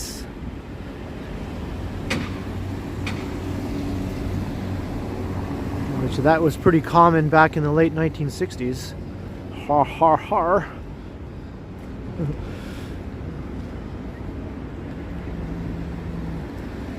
Swiss Art Chocolatier. An escape room right down there.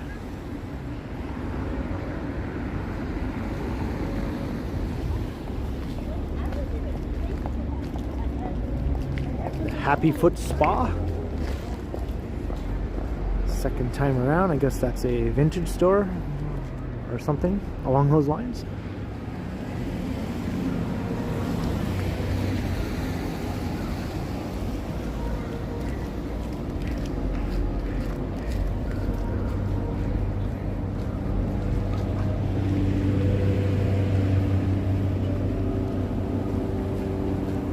And we got the Moon.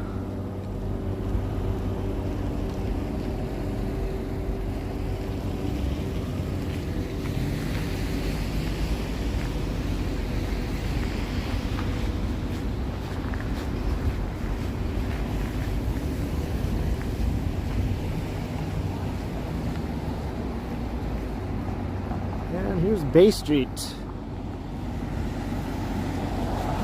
I'll take you right down into the heart of the financial district. You just walk south for about 45-50 minutes. You'll be right at Bay in front.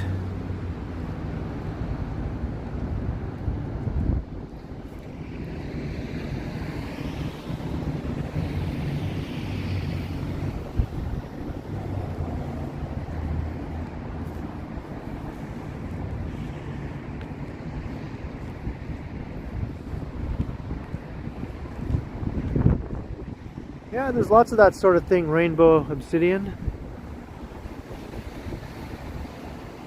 All over. So here's the Bloor-Yorkville skyline. The ever-growing, ever-changing Bloor-Yorkville skyline.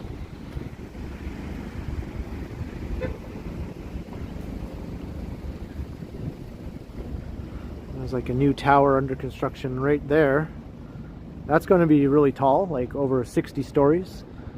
And then right beside it, on this lot, which is now a big hole, there's going to be another one that's also in the same range, 60 stories or more.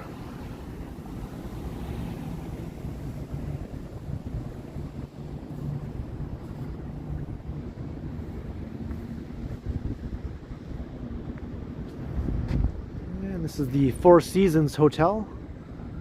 Luxury hotel. I haven't been in there yet to do a video.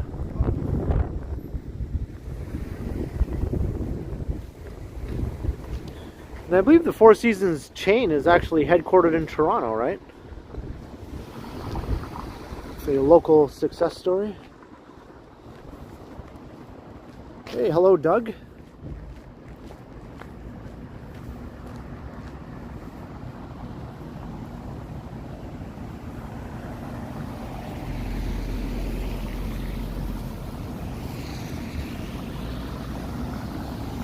I think my sister stayed there one time. She kind of stayed in a bunch of different hotels, but the one that I did a video of was the Park Hyatt when she was staying at that one, which is also in the neighborhood.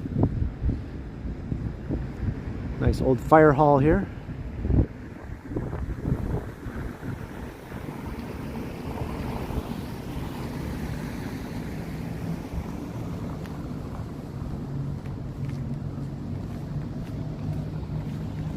Here's the Yorkville branch of the Toronto Public Library.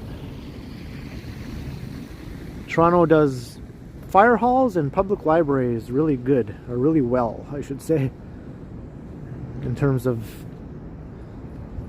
the architecture and the era they were built.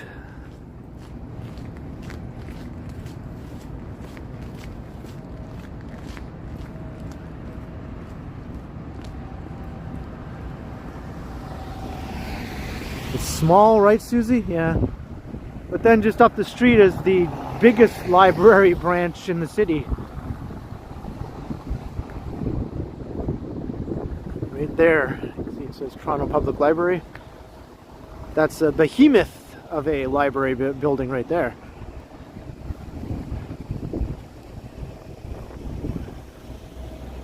Hey, FM 303. I am keeping well. Thank you very much.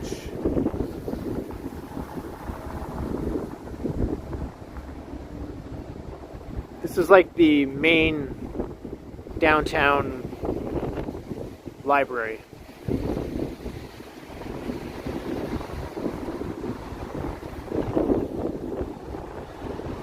On the inside, it's spectacular.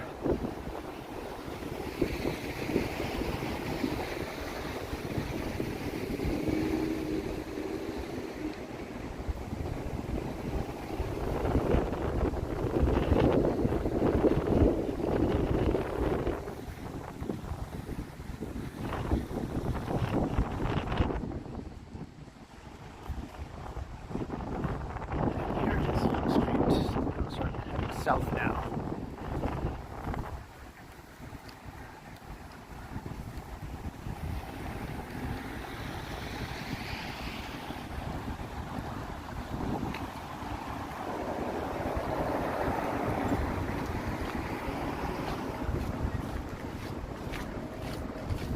Yeah, that's the only drawback would be, dude, since it's a reference library, you don't sign the books out there. That's what all the other branches are for.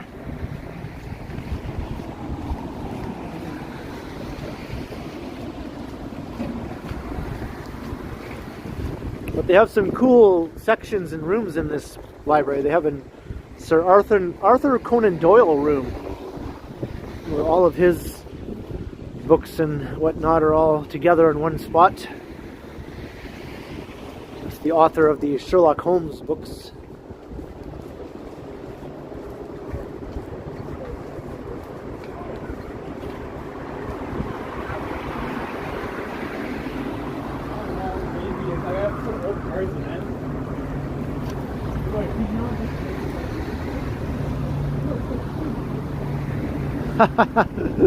I don't think you have to worry about seeing me in the naked bike ride, Rainbow Obsidian.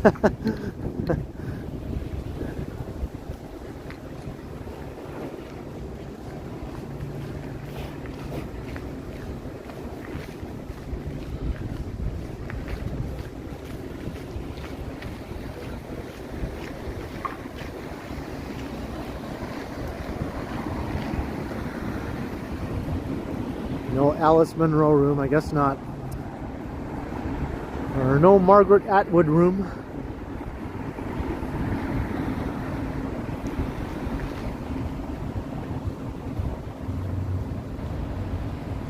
Yeah, Cumberland Terrace is pretty dead. I just did that video a little while ago walking through there.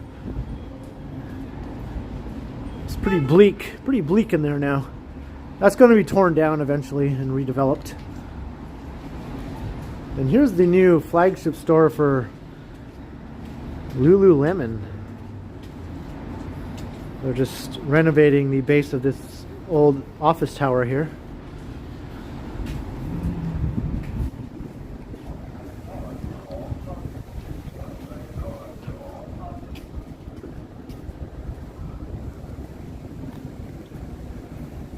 And here is Yonge and Bloor.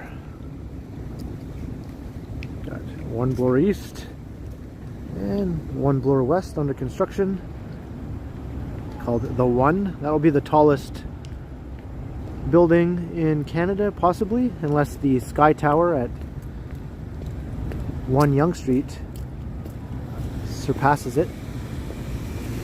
Hey, Nancy Mattis, another $5. I know this will sound silly. I find it funny, enjoyable. So watching iPhone streams showing the smooth up and down walking motion movements, I guess it could be soothing, right? Or relaxing. I could see that. Well, I'm glad you enjoy the bouncing along as I make my way around the city. Thank you once again, Nancy, for your support.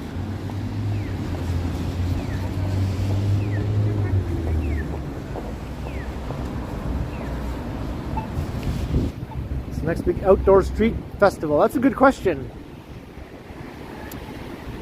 I'm not sure, you know. Maybe Busker Fest or something like that. I'm not trying to remember what time of year Busker Fest is.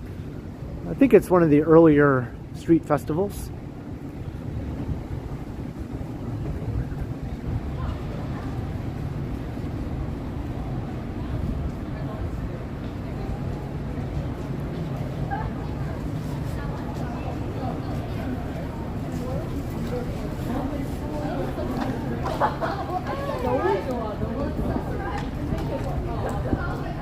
It's getting there, eh, Michael Wynn? It's getting there. Still not as long as my last live stream.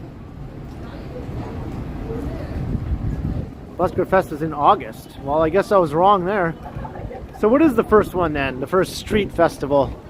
That's a good question. Somebody has to Google that.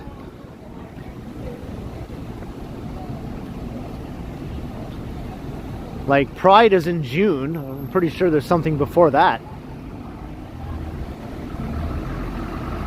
Taste of the Danforth is in August, if they're even doing it this year.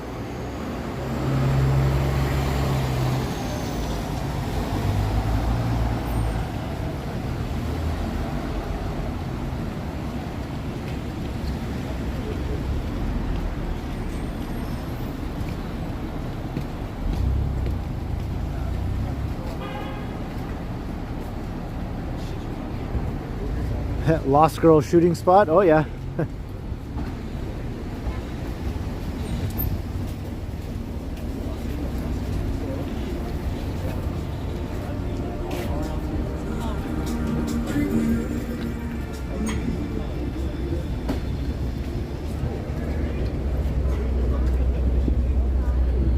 Since I'm not a fan of those outdoor street festivals, I don't really keep track of when they all are, because I don't really go to them. And if I do go to them, it's just to shoot a video where I walk through and then that's it. It's like, okay, I've walked through for my video, I'm leaving now.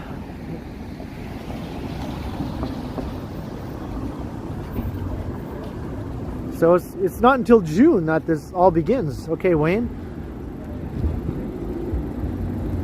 Seems kind of late in the year. You think there'd be something in May. There's Charles Street. Take the hit. Take the hit.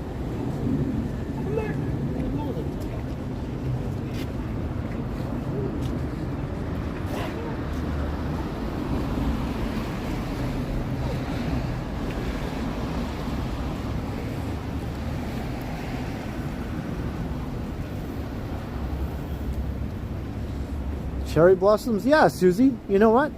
That probably is the first big event. It's not a street festival, but it is certainly a big event that draws thousands of people. Susie's the winner. She figured it out. Yeah, I didn't even think of that. And I usually do something for my channel during cherry blossom time. Last year I didn't go to High Park, but I went to a couple other spots. Trinity Bellwoods, and the spot by Robarts Library on the U of T campus.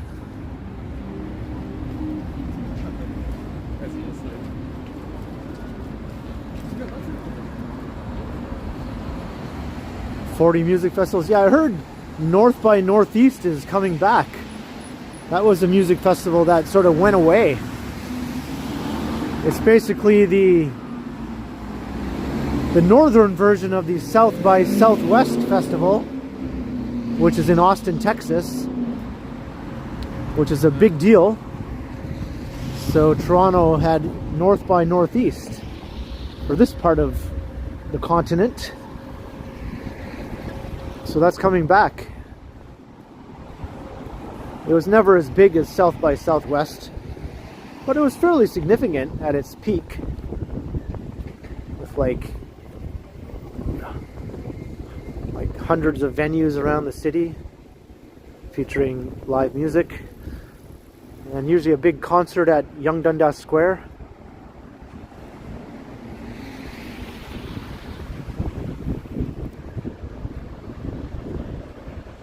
Did it come back last year? I kind of missed it if it came back last year.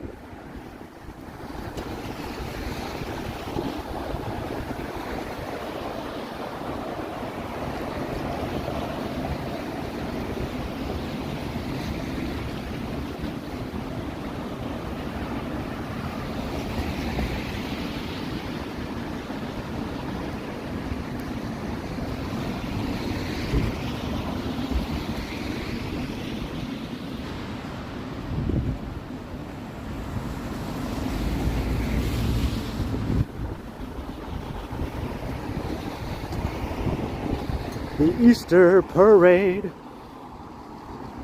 Wasn't that a movie? And a song? It was small scale, yeah. Maybe this year will be bigger. Because it used to be pretty big, like going back 10 years ago or 15 years ago.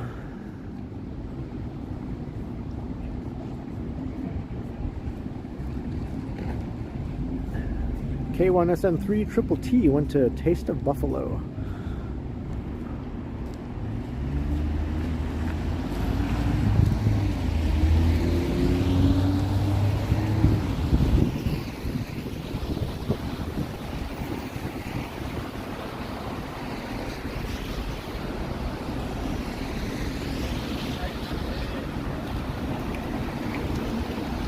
I'm not sure, John O'Meara.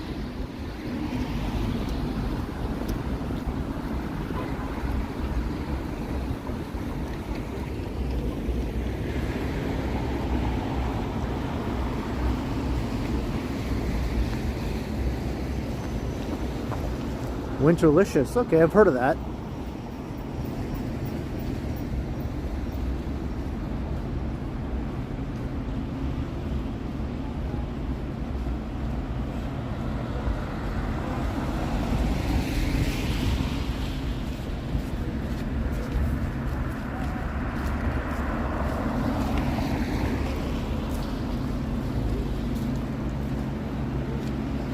Did buffalo taste like buffalo? Buffalo, buffalo, buffalo, buffalo, buffalo, buffalo, buffalo, buffalo. Apparently that's a grammatically correct sentence. I'm not making that up.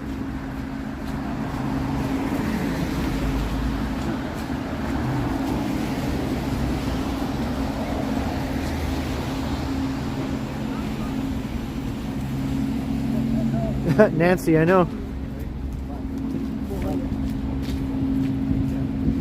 Maybe it's too cold on people's fingers to have their hands on their phones all the time.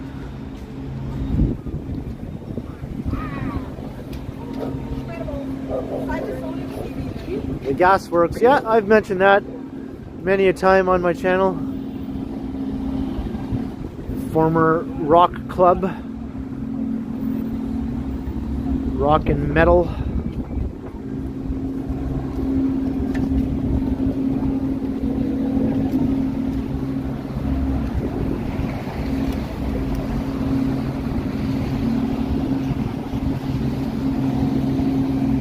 Wellesley Street.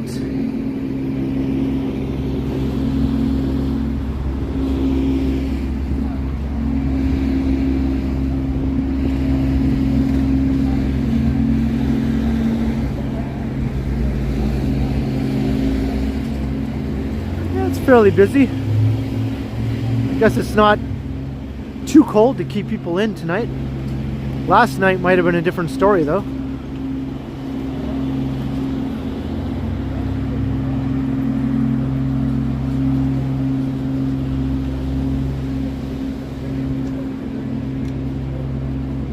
They're having a root beer, nice. I'll be having one of those later on.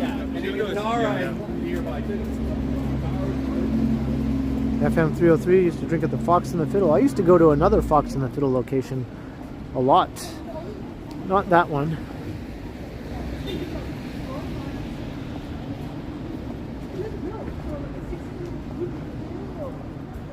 So anyone just joining the stream, we are walking south down Yonge Street in downtown Toronto. We started all the way up at Eglinton West subway station.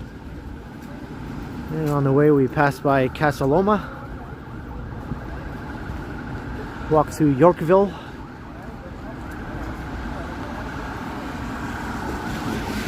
So come and say hi in the chat. And hit the subscribe button. And the like button. If you feel like it. It would be cool though. It would be cool.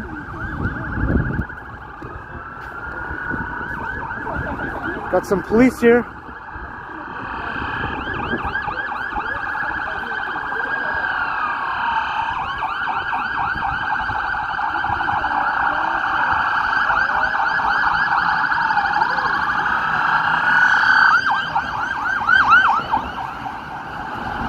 Well, they're in a big hurry.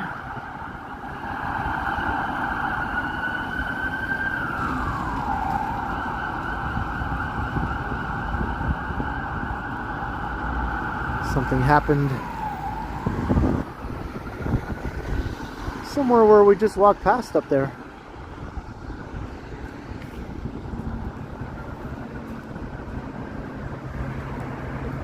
I remember Rochdale College. Well, I don't remember it, but I know about it. That's where all the people from Yorkville went after Yorkville got cleaned up. When the city tried to clean up the Yorkville neighborhood from its undesirable element, a lot of those people ended up at Rochdale College, which was an experimental school in a big apartment building. And that also descended into chaos. It started off well enough as an alternative experimental facility for teaching as part of the University of Toronto, but it descended into drug-fueled shenanigans, and it eventually folded as well. Hey, MC Chan, $10 super sticker. Wow, thank you very much for your generous support, MC Chan. Glad to have you in the chat tonight. Yes, you do indeed rock. There's a documentary about Rochdale College called Dream Tower. It's actually pretty interesting.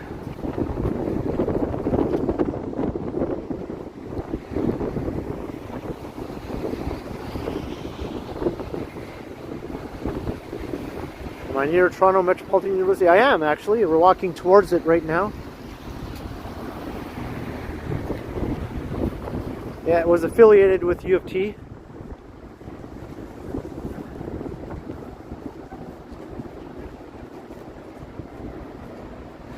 Yeah, it's this. Now it's a senior citizens apartment. I could imagine the condition that building was in after Rochdale College folded and they had to convert it to housing. It must have been just a disaster inside there.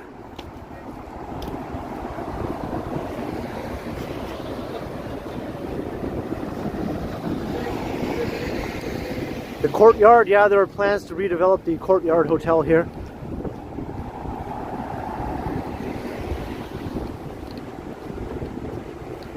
I too find it a little bit of a bummer when we lose a hotel in place of some new condos, even if we need housing and all that. I like when they still incorporate a hotel into the new development. Maybe not as many rooms as there were previously, but at least still something. And that does happen often, where they still have hotel rooms as part of the new development.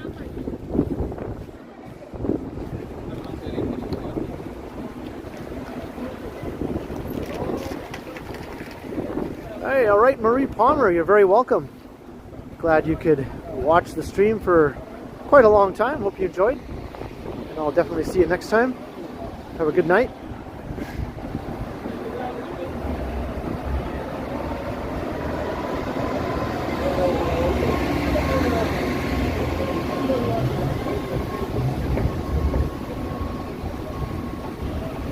Here is Yonge and Carlton / College.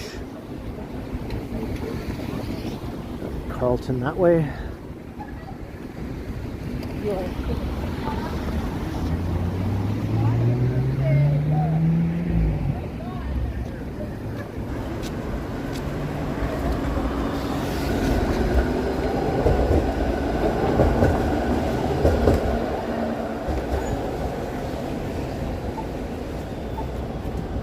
Hey, glad you're enjoying Desi Geek.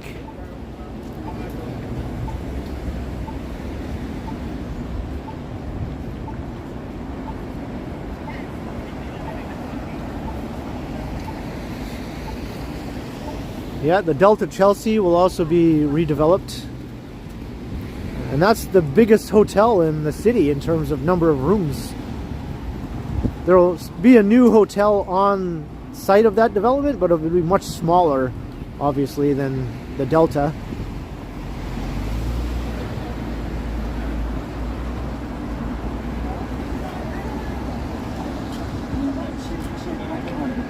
Yeah.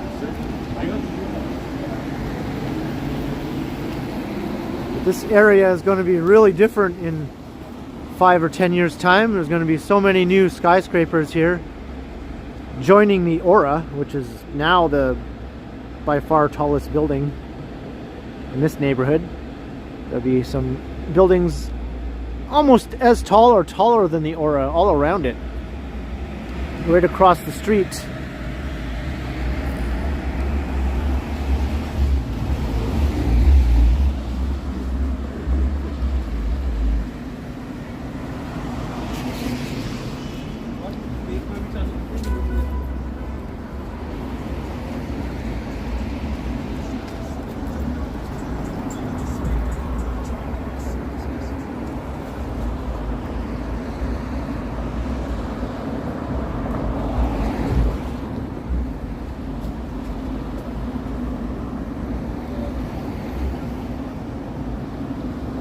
Yeah, that's true, Jim Martin. Yeah, I recommend that documentary, Dream Tower, for anyone interested in the history of Rochdale College.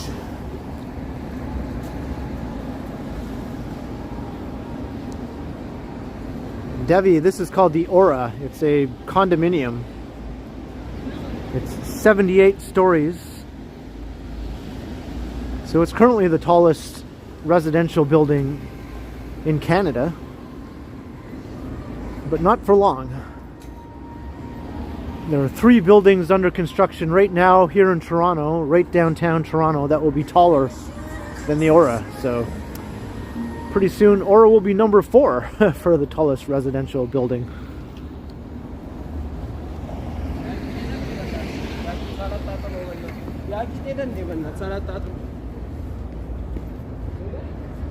And it has the dead mall, that's right. The shops at Aura, you go down to the basement level, right inside there, to the weirdest, deadest, bizarre mall you've ever seen. And I do have some videos of that, if anyone's curious to see what that looks like. Just do a search for shops at Aura, or dead mall, I'm sure you'll find it.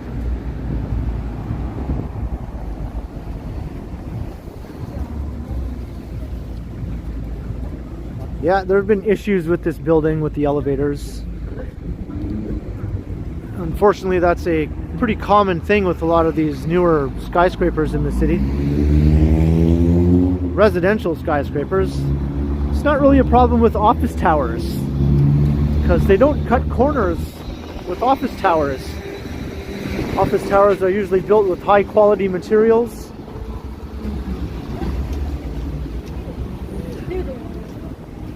Whereas residential buildings, they try to do it as cheaply as possible.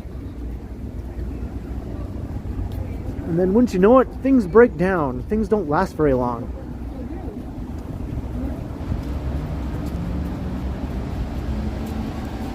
Here's another proposal here.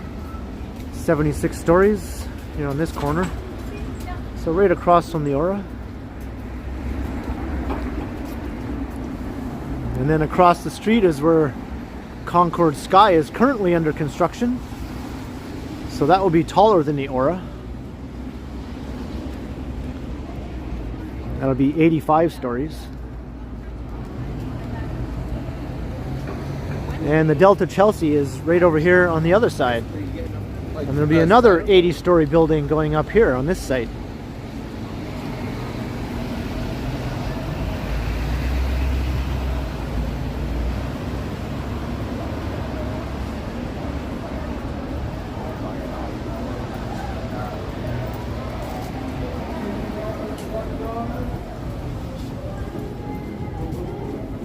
Yeah, and then the residential towers, condos, no, sorry.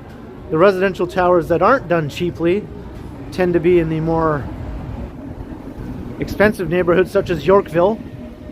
And of course, the rents there are astronomical, or the condos.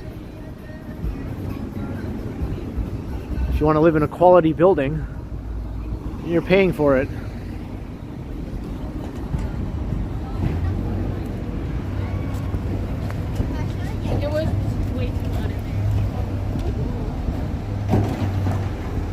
There's the Congy Queen. How late is the Congy Queen open anyway? I don't know if I missed it during my recent 24-hour walk around, where I walked past 24-hour stores and restaurants. This McDonald's is 24 hours though.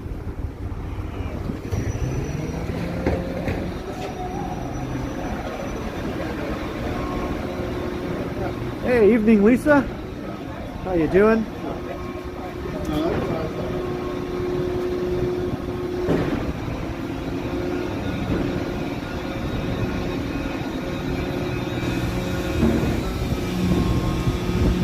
Once upon a time it was Swiss Chalet. We're just walking past the Zanzibar.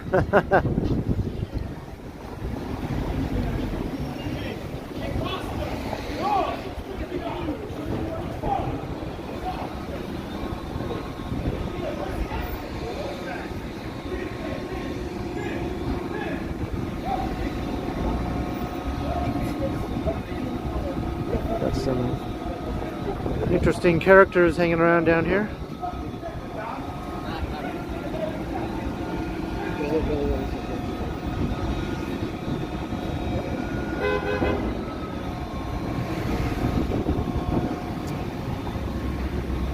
Hey Odelia, hello. XPB zones. Oh yes, I got my head on a swivel.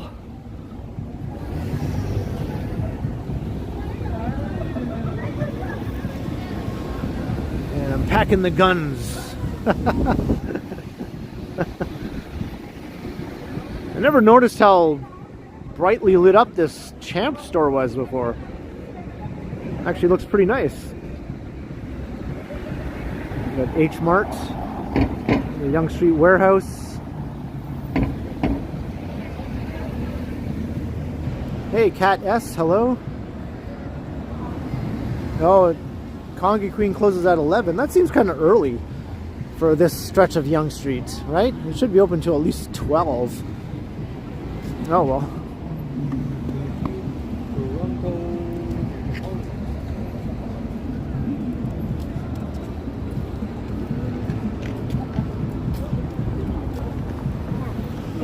There's no music blasting here for once. Almost every time I walk past, music just blaring. All kinds of good places to eat in there. Usually I can't linger here and take a look because of the music.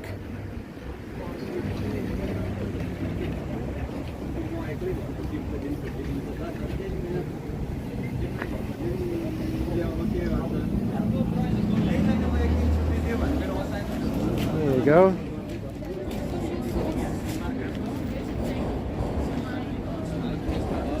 This might be the first time I've ever been able to walk through here, actually. Maybe their stereo is broken. It froze to death. Maybe last night it froze to death.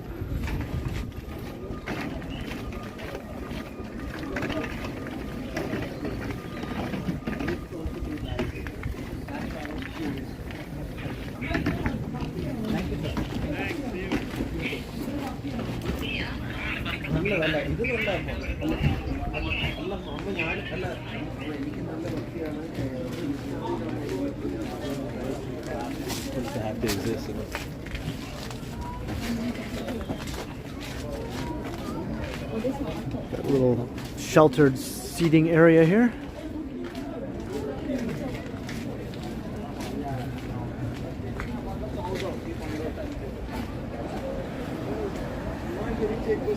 They've been blasting music from here for years, though. It seems strange that now they would be forced to stop. I think their system must have just broken down. Oh well, it worked out for me.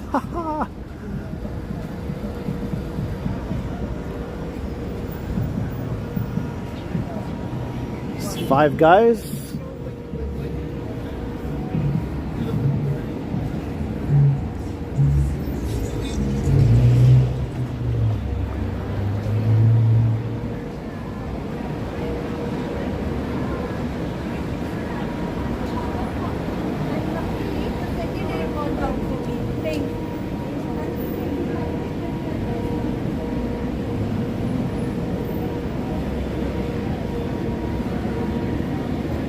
looks like Lids has closed.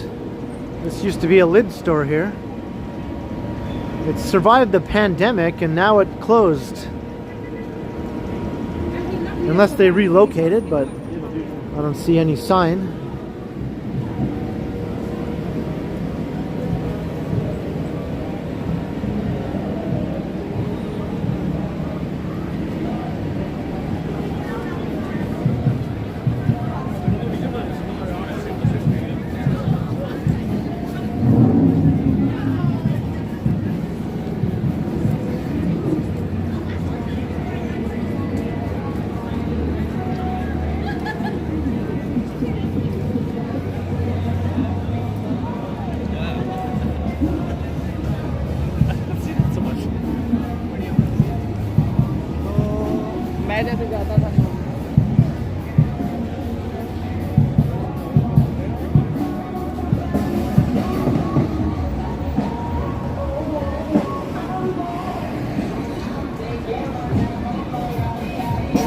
Here we are, Yonge-Dundas Square. And we got Muzak across the street. Can never escape it, I tell you. I tell you, I tell you.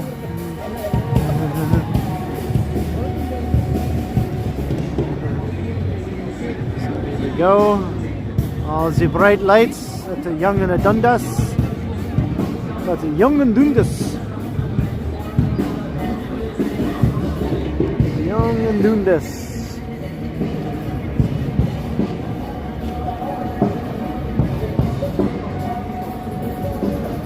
Hey, Action Kid, what up, what up? My battery is still holding up because I plugged in my power bank as soon as it went below 50%. I plugged it in. That seems to be the trick to keep your phone alive.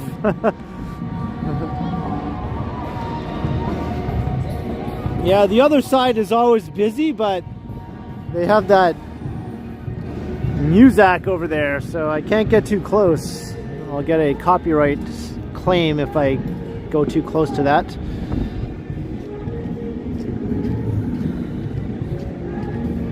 So this is a familiar spot for anyone who's been watching my channel.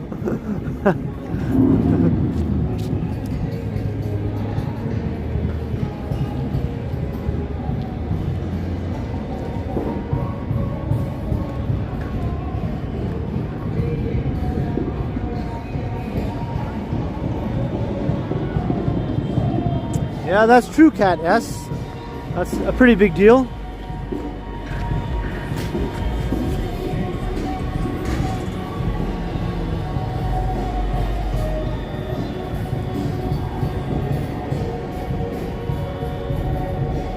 Yeah, Walking Man dude destroyed Action Kid, Johnny, and me right here in arm wrestling. He took on all three of us, one after the other, right here. He destroyed us. The dude cannot be defeated.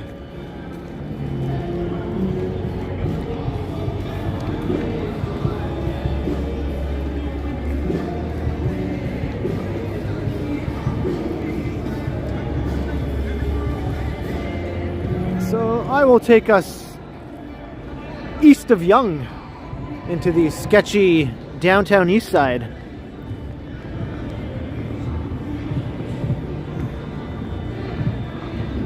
I have to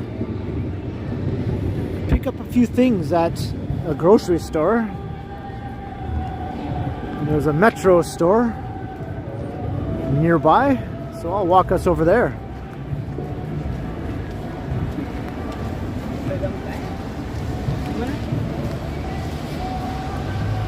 Hey, Rocky Rambo, hello.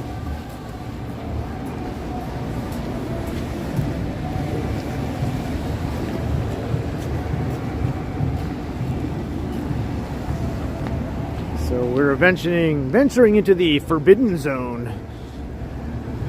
Dun dun dun. AKA my neighborhood.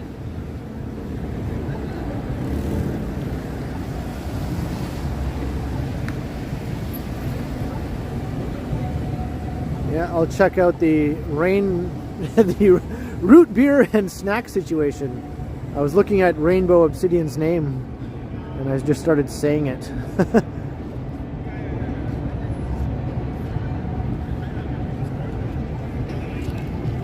Action Kid is in the house.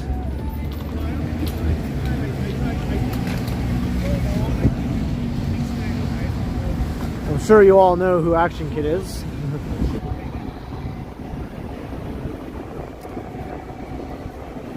And if you don't, what the heck is wrong with you?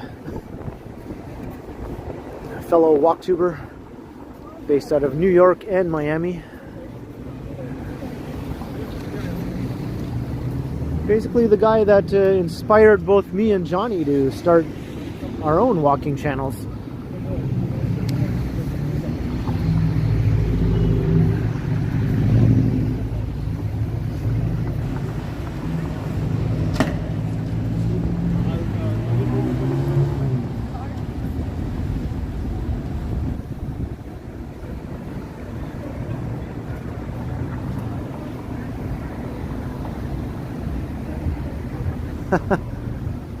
Raja, yes, I've been going for almost 2.5 hours now in the cold.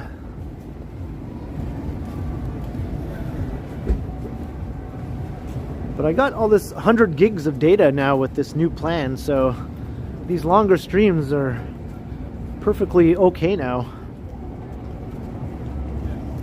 Before I was always sort of taking a bit of a risk doing a longer stream like this, because then might not have enough data to do a stream when I wanted to later on. I don't think I have to worry about that anymore.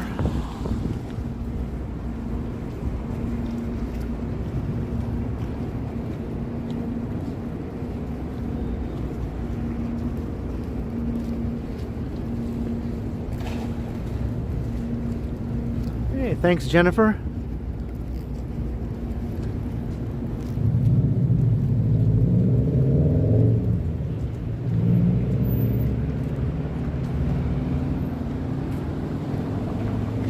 Or Nancy Mattis, maybe I'm just a wild and crazy guy.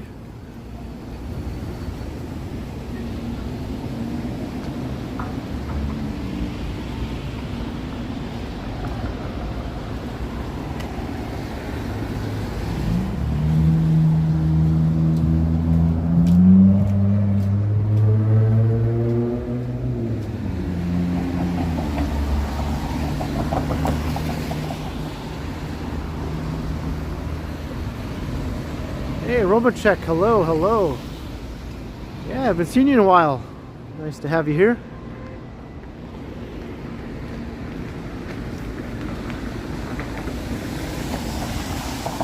Yeah, it's possible, Sapand. It's possible I might do that sometime. Probably on a more pleasant day, closer to spring, maybe. Got new condos going here. This will be a 50-some story tower, and then this one is almost finished here, which is also a 50-some story tower. And then right across the street where this gas station used to be is also going to be another 50-something story tower.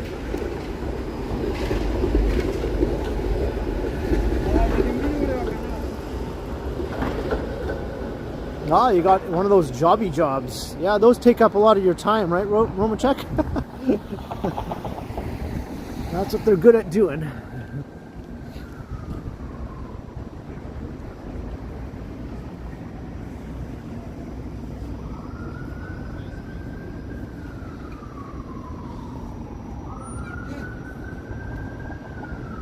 Yeah, good work. Hope you enjoy your new jobby job. Got the moon is still looking down on everyone.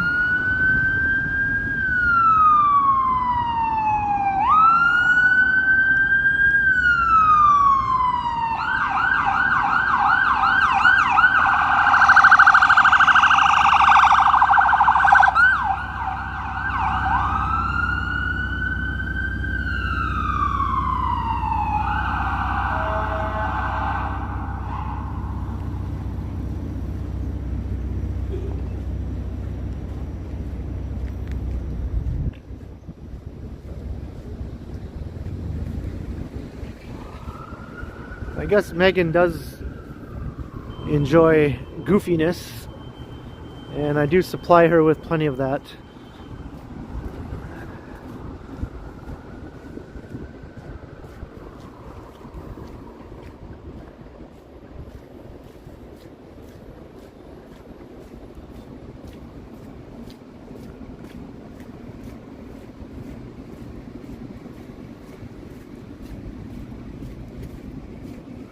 So someone was asking earlier if we were near the TMU campus. Well, now we're on it. We're walking right into the campus here. Hey, Mark MW, you're welcome. Oh, someone's experiencing buffering. Well, I'm not getting any notification about signal problems or anything. Might be just you. Maybe refresh your screen.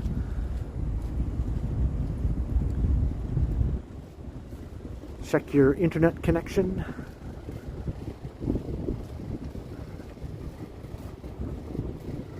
Ziploc, I am going to Metro.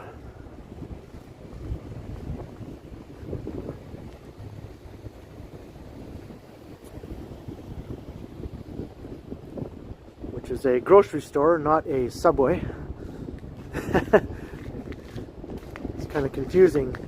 We have the Toronto Subway, and then we have Subway restaurants, and then we have Metro supermarkets, but no one calls the Subway in Toronto the Metro. That's what they call it in Montreal. So the Metro is just a grocery store, but the Subway can be either a public transit or a sandwich restaurant.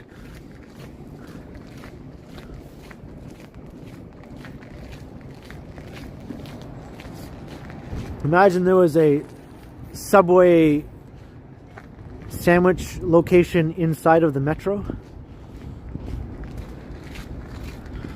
It's like there's a Subway in the Metro.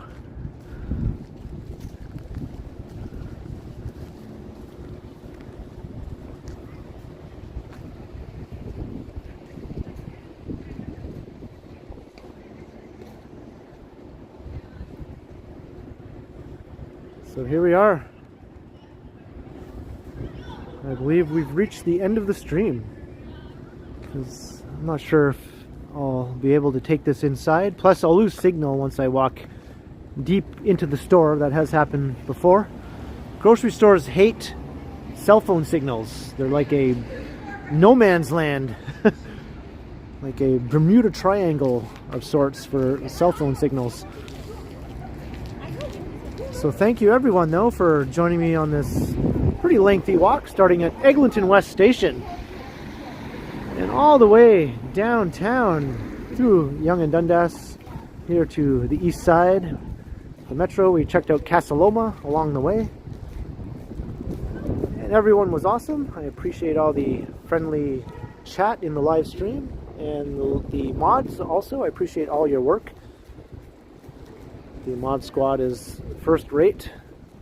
And thank you everyone for sending a super chat or super sticker or a PayPal donation. I appreciate it very much. And Romachek, boom, in with 10 bucks right at the end there. I would say get ice cream sandwiches, but I don't know right now at this time.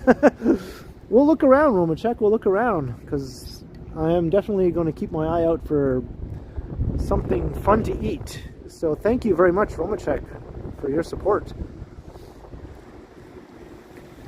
Right in the nick of time. So keep an eye out for my next live stream. I'll be doing that in the next few days.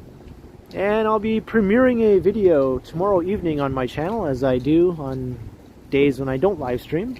I post videos every day on my channel in some form or another. And if you're new and you enjoy it and you haven't subscribed yet, hit that subscribe button, hit the like button. And I'll come back for more real soon, or you can come back for more real soon, and I will bring it to you. Anyway, I'm yammering on here. Have a great night, everyone. Enjoy the rest of your weekend. I'll see you all again soon. I will continue.